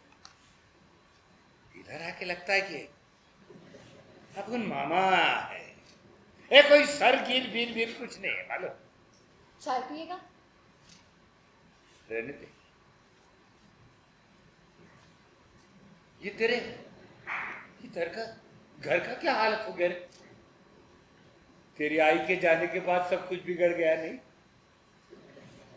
अच्छा वो पल्लवी तेरे को रुपया पैसा लगता भिजवाई थी, वो काय को मना कर दिया तूने? उन सबकी कोई जरूरत नहीं है मामा। वो बोले कि आर्किटेक्ट भी भेजी ऐसा रिनोवेशन करने के लिए। कोई रेनोवेशन की जरूरत नहीं। आग जला दो। रहने दे, बारिश अब बंद हो गई लगती। चला जाऊंगा ऐसा घिसटते धीरे धीरे पहुंच जाऊंगा, बदल जाएगा मेरा कपड़ा घर जाकर, चिंता मत कर।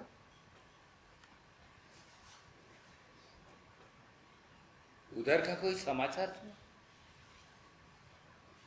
मैं हर समय घर में ही रहती हूँ, कहीं का भी समाचार कैसे सुन सकती हूँ? मैंने सुना, हो भी सकता है और नहीं भी हो सकता,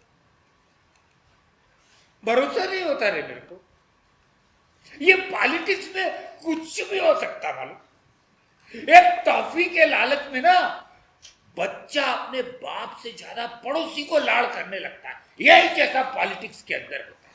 ये सबको टॉफी मांगता है, बाप किसी को नहीं मांगता। परंतु समाचार क्या है?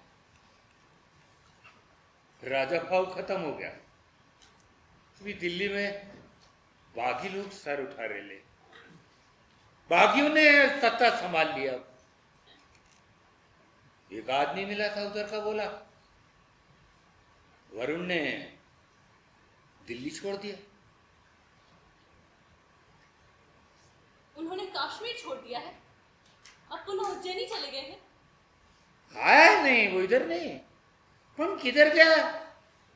कोई बोला वो संन्यास विन्यास ले लिया हो, काशी चला गया। पर मेरे को भरोसा नहीं होता मालूम। मेरे को ऐसा लगता मैं जो सोचता है ना उसका ठीक उल्टा होता है। अभी मैं अच्छा सोचेगा तो वो ऐसा बुरा होता। मैं क्या बोले तेरे और मैं तेरे को भूल काय करेला यार।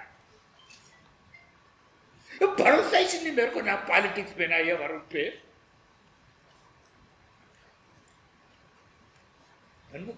काशी नहीं गया होगा, संन्यास तो नहीं लिया होगा वो। मैं क्या बोलेगा रे, क्या बोलेगा मैं? अभी मैं तेरे को ये बोलता है भांडो कि वो काशी गया रे, तो भी मैं झूठा। मैं बोलता है कि वो काशी नहीं गया, तो भी मैं झूठा। मैं क्या बोल सकता है तेरे? अभी बोलेगा तो क्या बोलेगा मैं तेरे को? संन्यास तो नहीं लिया मेरे को लगता। संन्यास नहीं लिया।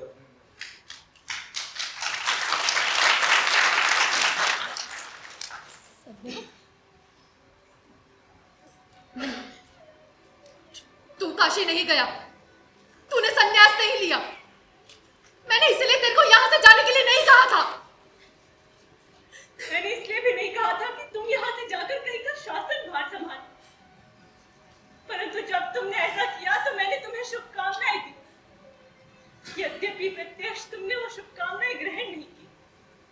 मैं तेरी लाइफ में नहीं रही, पर तू हमेशा ही मेरी लाइफ में बना रहा।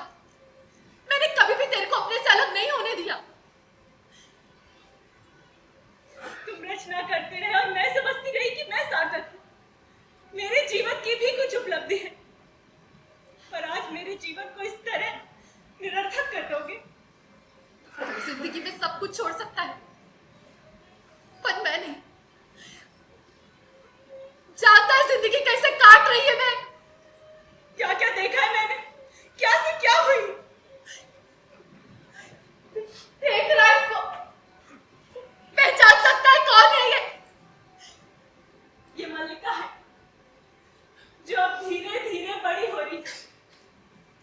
मां के स्थान पर अब मैं इसकी देखभाल करती हूँ। ये मेरे अधूरेपन की संतान है। ये मेरे गरीबी की संतान है।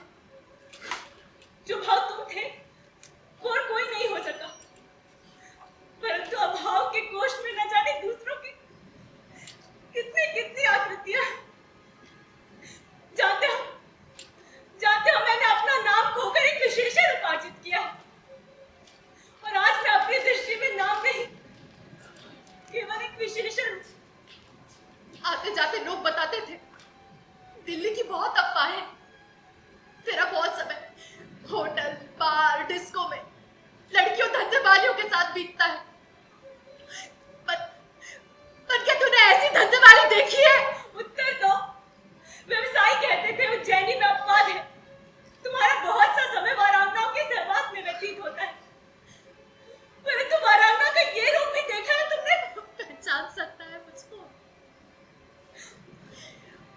मैं आज भी उसी तरह पर्वत शिखर पर जाकर मेघमालाओं को देखती हूँ, उसी तरह मेघदूत की पंक्तियां पढ़ती हूँ। मैंने अपने भाव के कोष को रिक्त नहीं होने दिया, परंतु मेरे अभाव की पीड़ा का अनुमान लगा सकते हो? मेरे अकेलेपन के दुख का अंदाजा लगा सकता है तू? नहीं, तू नहीं लगा सकता। तूने चांद की पेंटिंग दिखाते बोला था ना,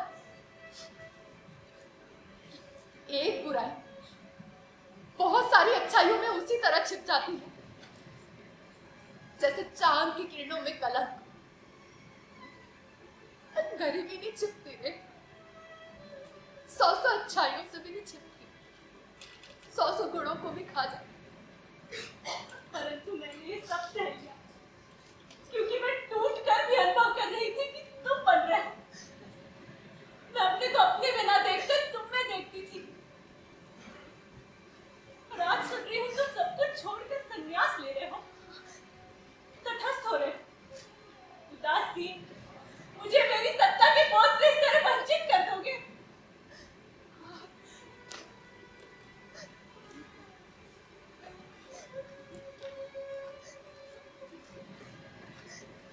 वही आषाढ़ का दिन है, वही बारिश का दिन है, उसी तरह मेघ गरज रहे हैं, उसी तरह बादल है, वैसे ही वर्षा हो रही है, वही मैं हूँ। उसी घर में हूँ। पर तू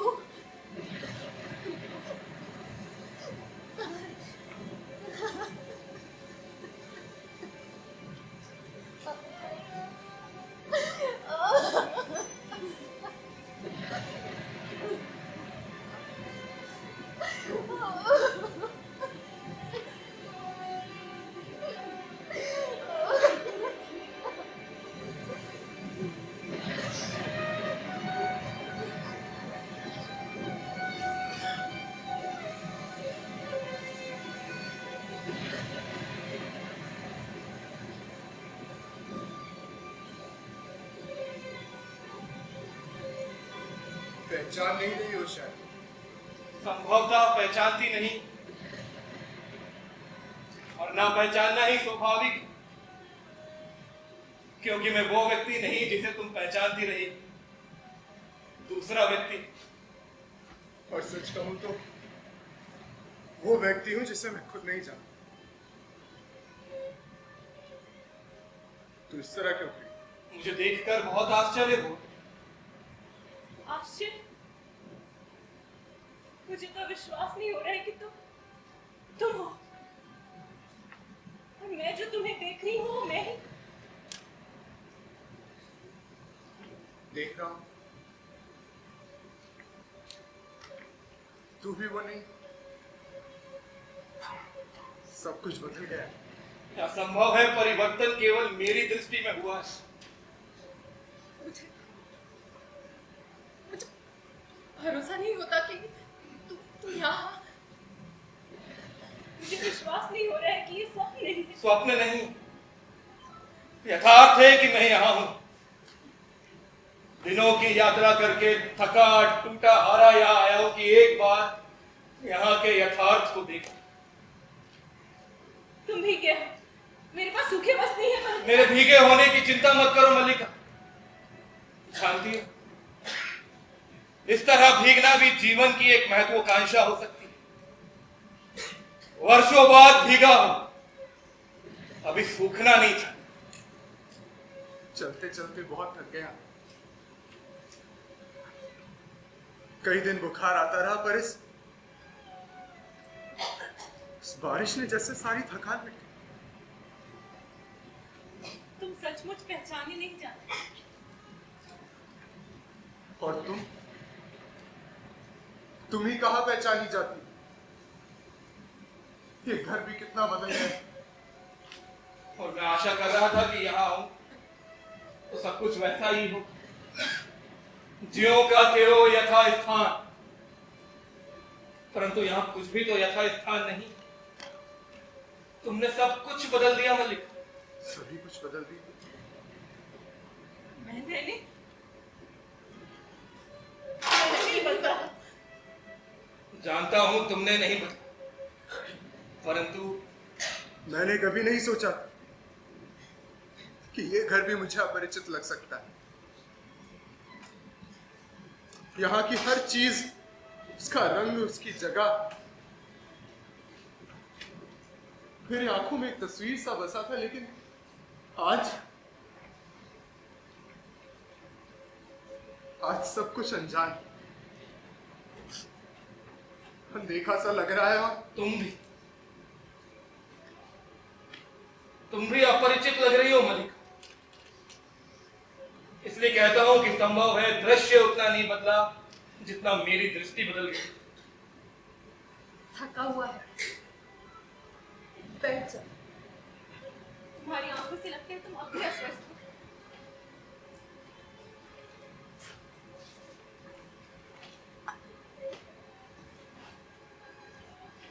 बहुत दिन इधर उधर भटकने के बाद यहाँ आया। काश्मीर जाते हुए जिस कारण से नहीं आ पाया था, आज उसी कारण से आया।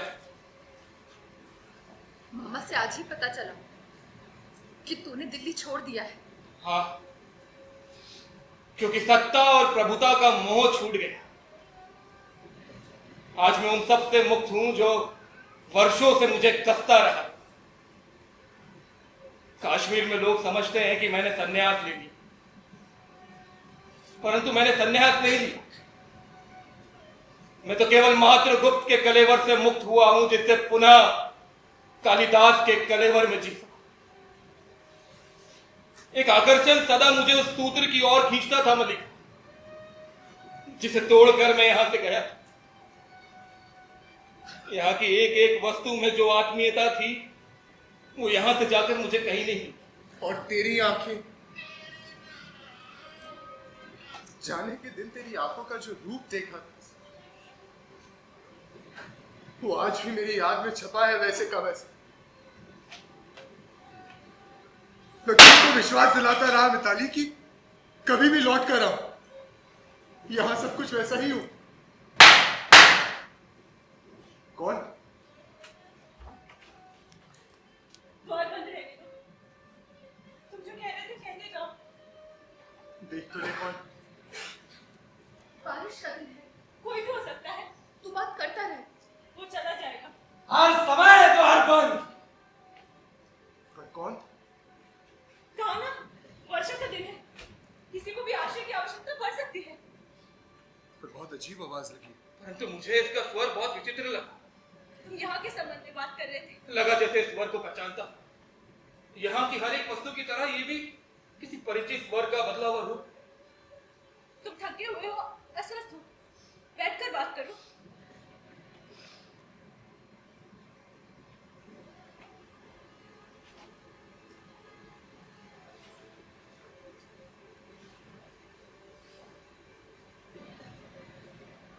मैंने हमारे बारे में बहुत सोचा मिताली,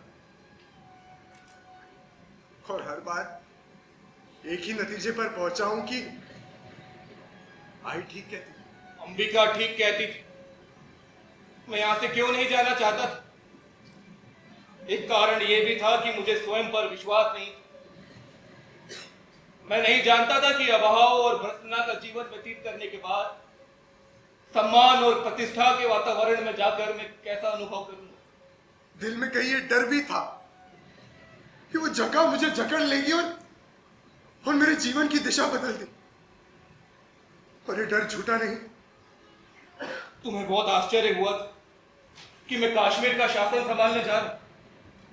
तुम्हें यह बहुत अस्वाभाविक लगा हो, परंतु मुझे इसमें कुछ भी अस्वाभाविक प्रतीत नहीं होता। अभावपूर्ण जीवन की यह एक स्वाभाविक प्रतिक्रिया थी। शायद उसमें सबसे बदला लेने की भावना भी थी। जिन्होंने मेरा मजाक उड़ाया था, मेरे काम का मजाक उड़ाया, परंतु मैं जानता था कि मैं सुखी नहीं हो सकता। मैंने बार बार अपने को विश्वास दिलाना चाहा कि कमी मुझ में, उस वातावरण में नहीं। मैं अपने को बदल लूं तो सुखी हो सकता, परंतु ऐसा हुआ नहीं मलिक। ना मैं बदल सका, ना सुखी हो सका। राजा बाबू ने इज्जत दी, सारे हक दिए। मेरी पेंटिंग्स देश विदेश में बिकने लगी, पर मैं सुखी नहीं हूं। हाँ, किसी और के लिए वो जिंदगी, वो जीवन अच्छा हो सकता था, लेकिन मेरे लिए नहीं था। एक राज्य अधिकारी का कार्य क्षेत्र मेरे कार्य क्षेत्र से भिन्न था। मुझे बार बार यह अनुभव होता कि सुविधा और प्रभुता के मोह में जाकर मैंने उस वातावरण में अनाधिकार प्रवेश किया, और जिस विशाल में मुझे रहना चाहिए उसे दूर हटाया। जब भी मेरी आंखें दूर तक फैली उस क्षितिज रेखा पर पड़ती, तो बार बार यह अनुभूति मुझे सालती कि मैं उस विशाल से दूर हटाया हूं। मैं अपने आप को भरोसा दिलाता रहा कि आज नहीं तो कल हालात पर काबू पा लूं और खुद को दोनों जगह बराबर बांट लूं।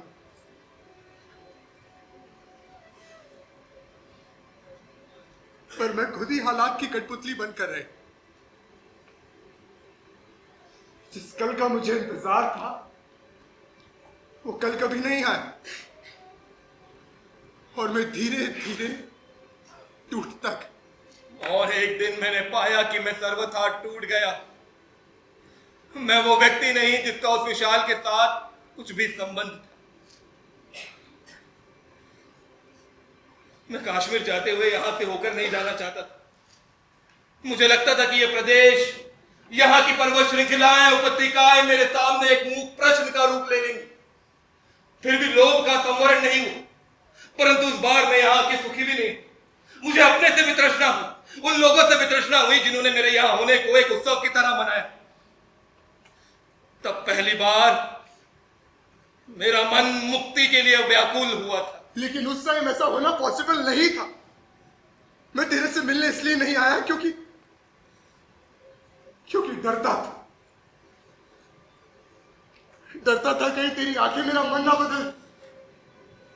मैं उससे बचना चाहता था। मैं जानता था कुछ भी हो सकता है।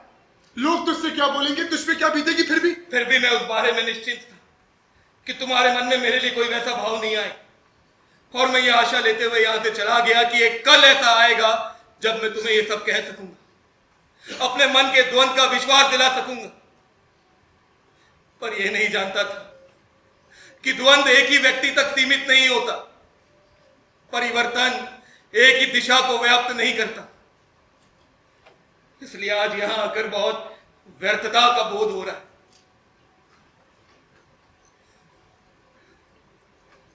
लोग सोचते हैं मैंने वहां रहकर बहुत कुछ बनाया, पर मैं जानता हूं मैंने वहां रहकर कुछ नया नहीं बनाया। यहां की जिंदगी को ही पेंट किया है मैंने। कुमार संभव की पृष्ठभूमि ये हिमालय और तपस्विनी उमा तुम। मेघदूत के यक्ष की पीड़ा मेरी पीड़ा है और मेरा विमर्दिता यक्षिणी तुम हो। यद्यपि मैंने मेरे यहां होने और तुम्हें नगर में देखने की कल्पना की। अभिज्ञान शाकुंतलम में शकुंतला के रूप में तुम ही मेरे सामने थी मल्लिका। मैंने जब जब पेंट करने की कोशिश की है तुझे और अपने को बार बार रिपीट किया, और इससे हटके जब भी कुछ बनाया तो पेंटिंग बेजान हो गई। मैंने जब जब लिखने का प्रयत्न किया तुम्हारे और मेरे इतिहास को फिर दोहराया। जब उससे हटकर लिखना चाहा तो रचना प्राणवान नहीं। रघुवंश में आज का विलाप मेरी ही वेदना की अभिव्यक्ति है। चाहता था तुम ये सब पढ़ पाती, परंतु सूत्र कुछ इस रूप में टूटा था कि वो सूत्र कभी नहीं टूटा।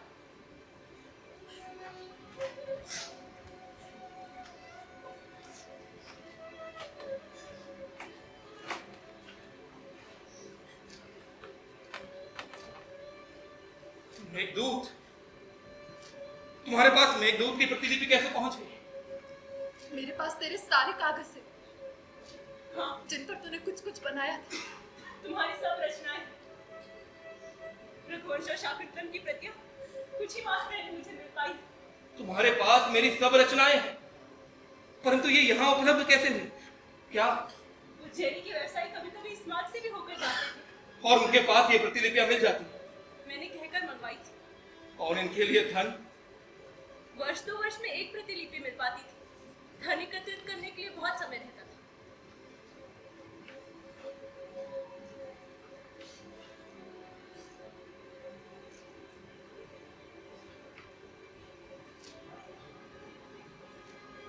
जो अभाव वर्षों से मुझे कसते रहे हैं वो आज और बड़े प्रतीत होते हैं मल्लिका। मुझे वर्षों पहले यहां लौट आना चाहिए था ताकि यहां की वर्षा में भीग कर लिखता वो सब कुछ जो अब तक नहीं लिख पाया, जो मेरे अंदर आषाढ़ के मेघों की तरह घुमड़ रहा है परंतु बरस नहीं पाता, क्योंकि उसे ऋतु नहीं मिलती, उसे वायु नहीं मिलती।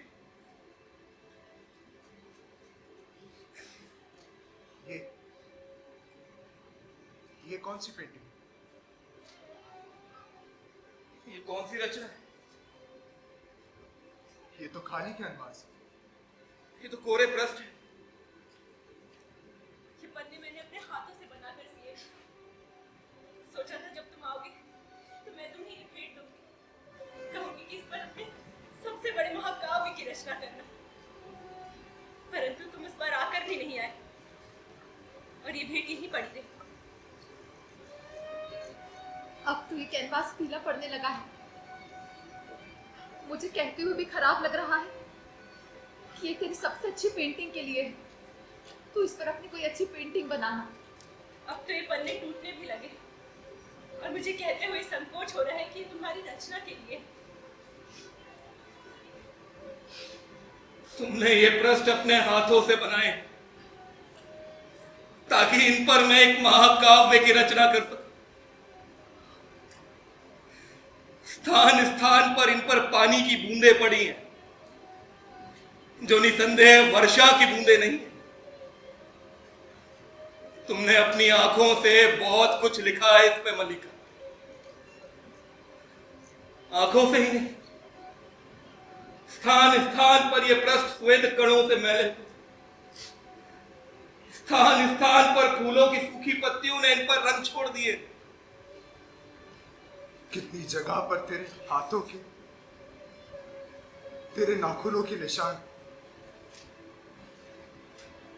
इसके अलावा ये गर्मी की धूप के हल्के गहरे रंग, पतझड़ की धूल और तेरे आंसुओं के निशान। ये अब खाली कैनवास कहाँ है मिताली? इन पर एक महाकाव्य की रचना हो चुकी है। अनंत सर्गों में एक महाकाव्य की। इस पर अब कुछ नया नहीं बन सकता।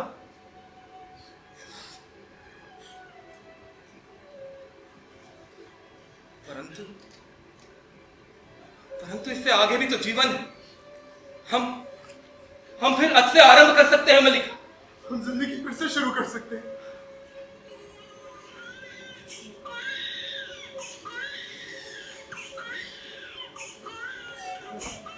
मलिका, किसके रोने का शब्द है?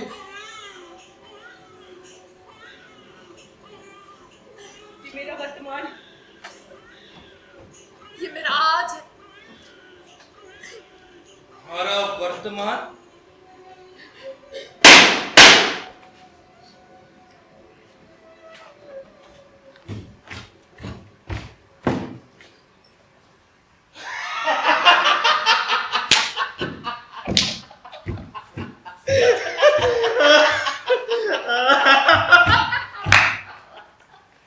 भीगे दिन में फिसल कर गिरे और गिरे सीधा नाली में। ओ, कितनी बार कहा भैया बेबोर ज्यादा ऊंचे मत चढ़ो।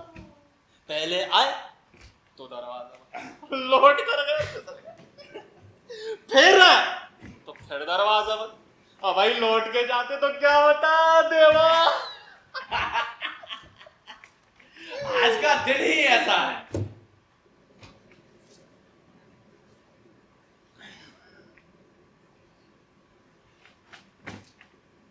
न जाने ये मेरी आंखों को क्या हो गया।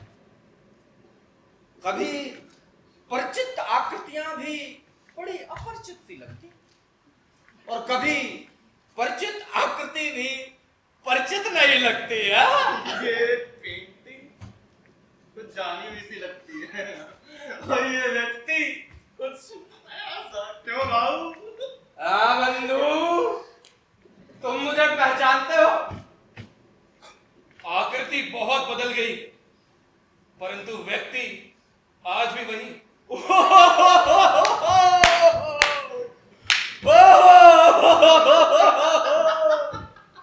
तो तुम हो, तुम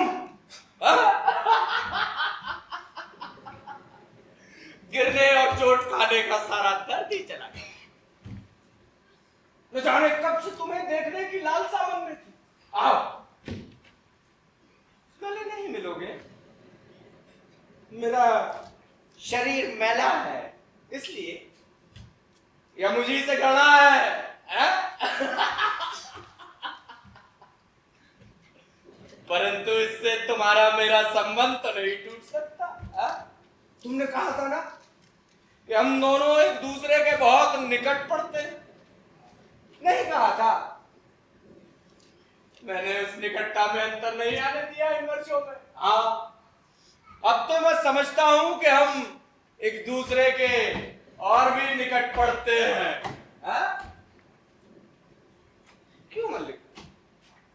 मैं ठीक नहीं कहता।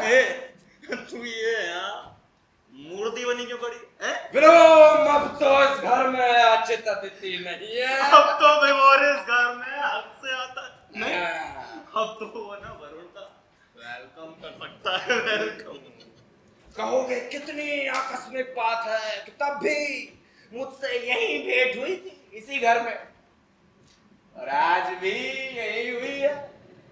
परंतु सच मानो ये कोई आकस्मिक बात नहीं है। तुम जब भी आते भेंट यही होती। क्यों ये तूने अब तक इसी मेहमान नवाजी नहीं? अरे सालों बाद कोई मेहमान घर आए और उसकी हवा भगत ना। जानती हो कालिदास को यहाँ के बच्चों का कितना मोह है। एक बच्चा इस घर में भी अंदर एक हरिण चावक यहाँ इस घर में भी है। मल्लिका की बच्ची को नहीं देखा? उसकी आंखें किसी हरिण चावक से कम सुंदर नहीं है। और जानते हो अष्टावक्र क्या कहता है? कहता है कि भाई पूरी जाति कि इसको पता चलेगी कि क्या कहता है। परंतु मैं तो इसीलिए कह रहा कि संभव है कालिदास ही देखकर बता दे कि बच्ची की आकृति सचमुच विलोम से मिलती है या यहां से चले जाओ विलोम। क्या चलो जाओ। इस घर से या ग्राम प्रांतर से ही। सुना है शोषण बहुत बली होता है, प्रभुता में बहुत सामर्थ्य होती है। मैं कहता हूं यहां से इस समय चले जाओ विलोम। क्योंकि तुम लौट आए हो, क्योंकि वर्षों से छोड़ी हुई भूमि आज तुम्हें अपनी प्रतीत होने लगी है। जैसे तुमसे बाहर तो जीवन की गति ही नहीं। तुम्हें तुम हो और कोई नहीं है। परंतु समय निर्दयी नहीं है। सबको मौका देना सबको। वो धूप और नैवेद्य लिए घर की दहली पर रुका नहीं रहा, उसने औरों को अवसर दिया है, निर्माण किया है। तुम्हें इसके निर्माण से तृष्णा होती है। क्योंकि तू ना अपने को जहाँ देखना चाह रहा हो देख नहीं पा रहा। तुम चाहते हो कि मैं इस समय यहां से चला जाऊं। ठीक है, मैं चला जाता हूं, परंतु इसलिए नहीं कि तू बोलता पर इसलिए कि आज तू यहाँ मेहमान है और मेहमान का मान सम्मान तो होना चाहिए। मल्लिका देखना आतिथ्य में कोई कमी न रहे। जो अतिथि वर्षों में एक बार आया है वो न जाने कभी आएगा कि नहीं।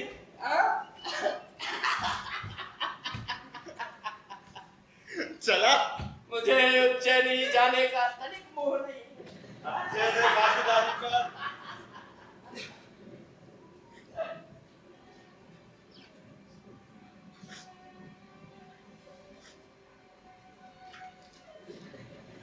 क्या सोच रहे? सोच रहा हूं वो भी आषाढ़ का एक ऐसा ही दिन था। ऐसे ही घाटी में मेघ भरे थे और असमय अंधेरा हुआ है। मैं चोट खाए बच्ची को तेरे पास लाया। और भी तो कुछ सोच रहे? सोच रहा हूं कि उपत्यकाओं का विस्तार वही, पर्वत शिखर की ओर जाने वाला मार्ग भी वही, वायु में वैसी ही नमी, वातावरण की ध्वनियां भी वैसी,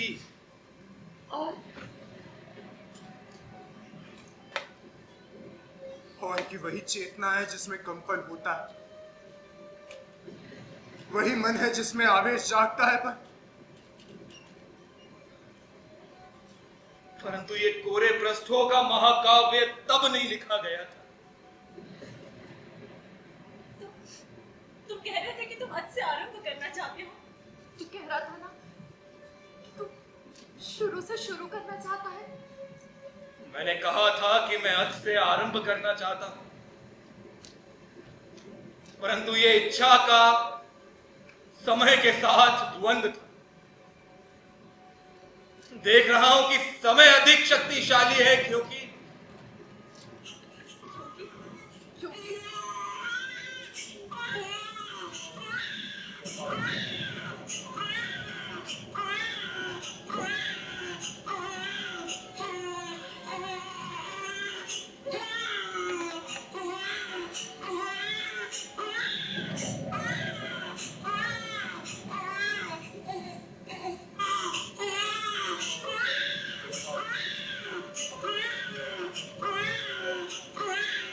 क्योंकि वो प्रतीक्षा नहीं करता, वो किसी का इंतजार नहीं करता।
तो ये थी the rising society of art and culture की प्रस्तुति फिर आषाढ़ का एक दिन। लेखन था मोहन राकेश का, पुनर्नवा कुलदीप कुनाल, मार्गदर्शन प्रीति झा और परिकल्पना व निर्देशन तानाजी। हम मंच और मंच पर अपनी भूमिकाओं का निर्वाह कर रहे सभी कलाकारों से अनुरोध कर रहे हैं कि कृपया मंच पर आएं।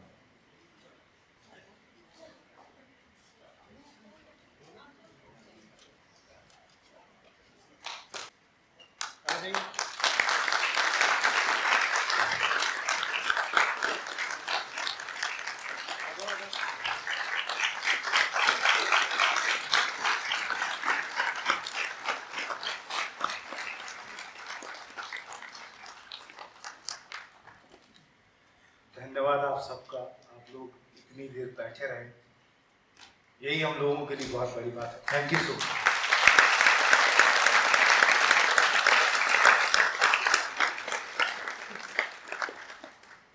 दो मिनट और लेना चाहूँ।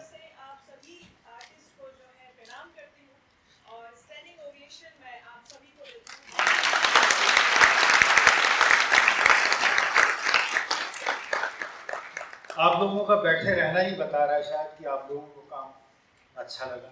Thank you so much. मैं अपनी टीम से परिचय करा देता हूँ आपका। लाइट पर थे उमेश ने लाइट करी।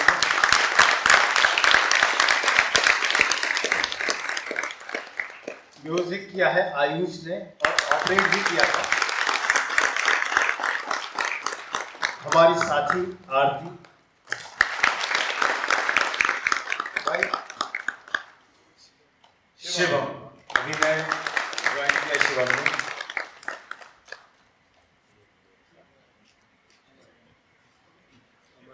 अमर, ये जो सेट देखा आपने ये किया था प्रमोद भाई ने। प्रमोद भाई आ जाइए प्लीज। प्रमोद भाई,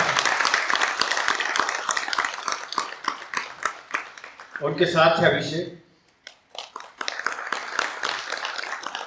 मेकअप किया था शराफत भाई है क्या?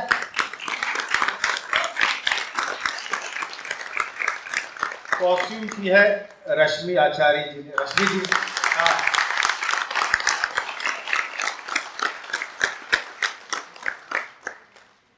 पूजा मालवीय,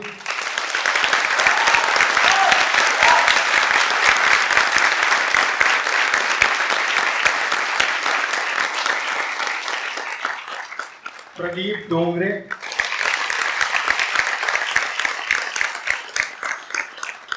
संदीप पाटिल,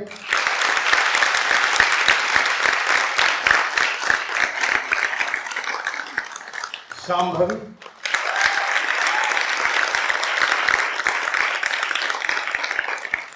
प्रीति झा तिवारी,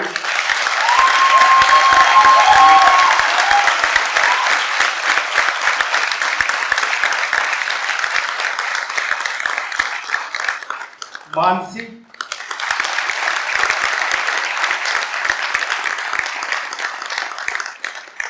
आर्यांश व्यास,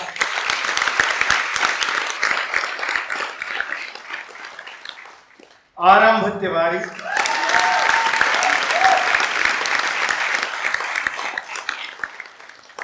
रजनीश परमार,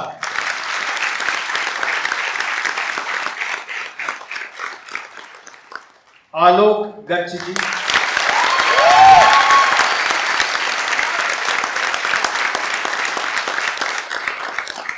पुष्पक,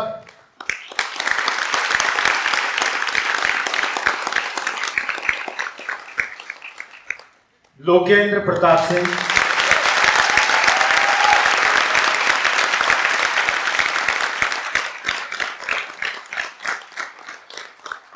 हमारी साथी भावना सिंह,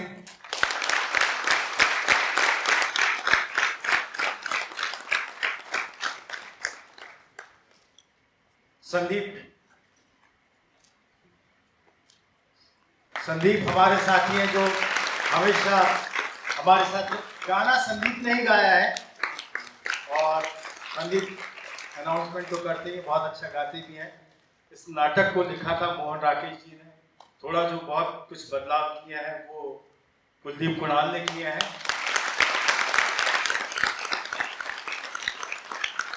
कमलेश भाई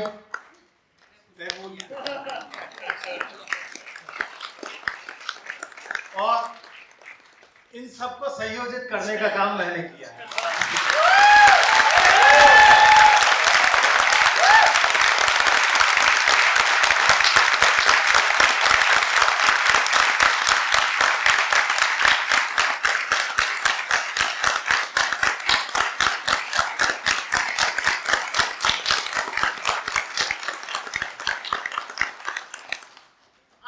सभी का बहुत बहुत धन्यवाद। आप हैं तो हम हैं, वरना कुछ नहीं।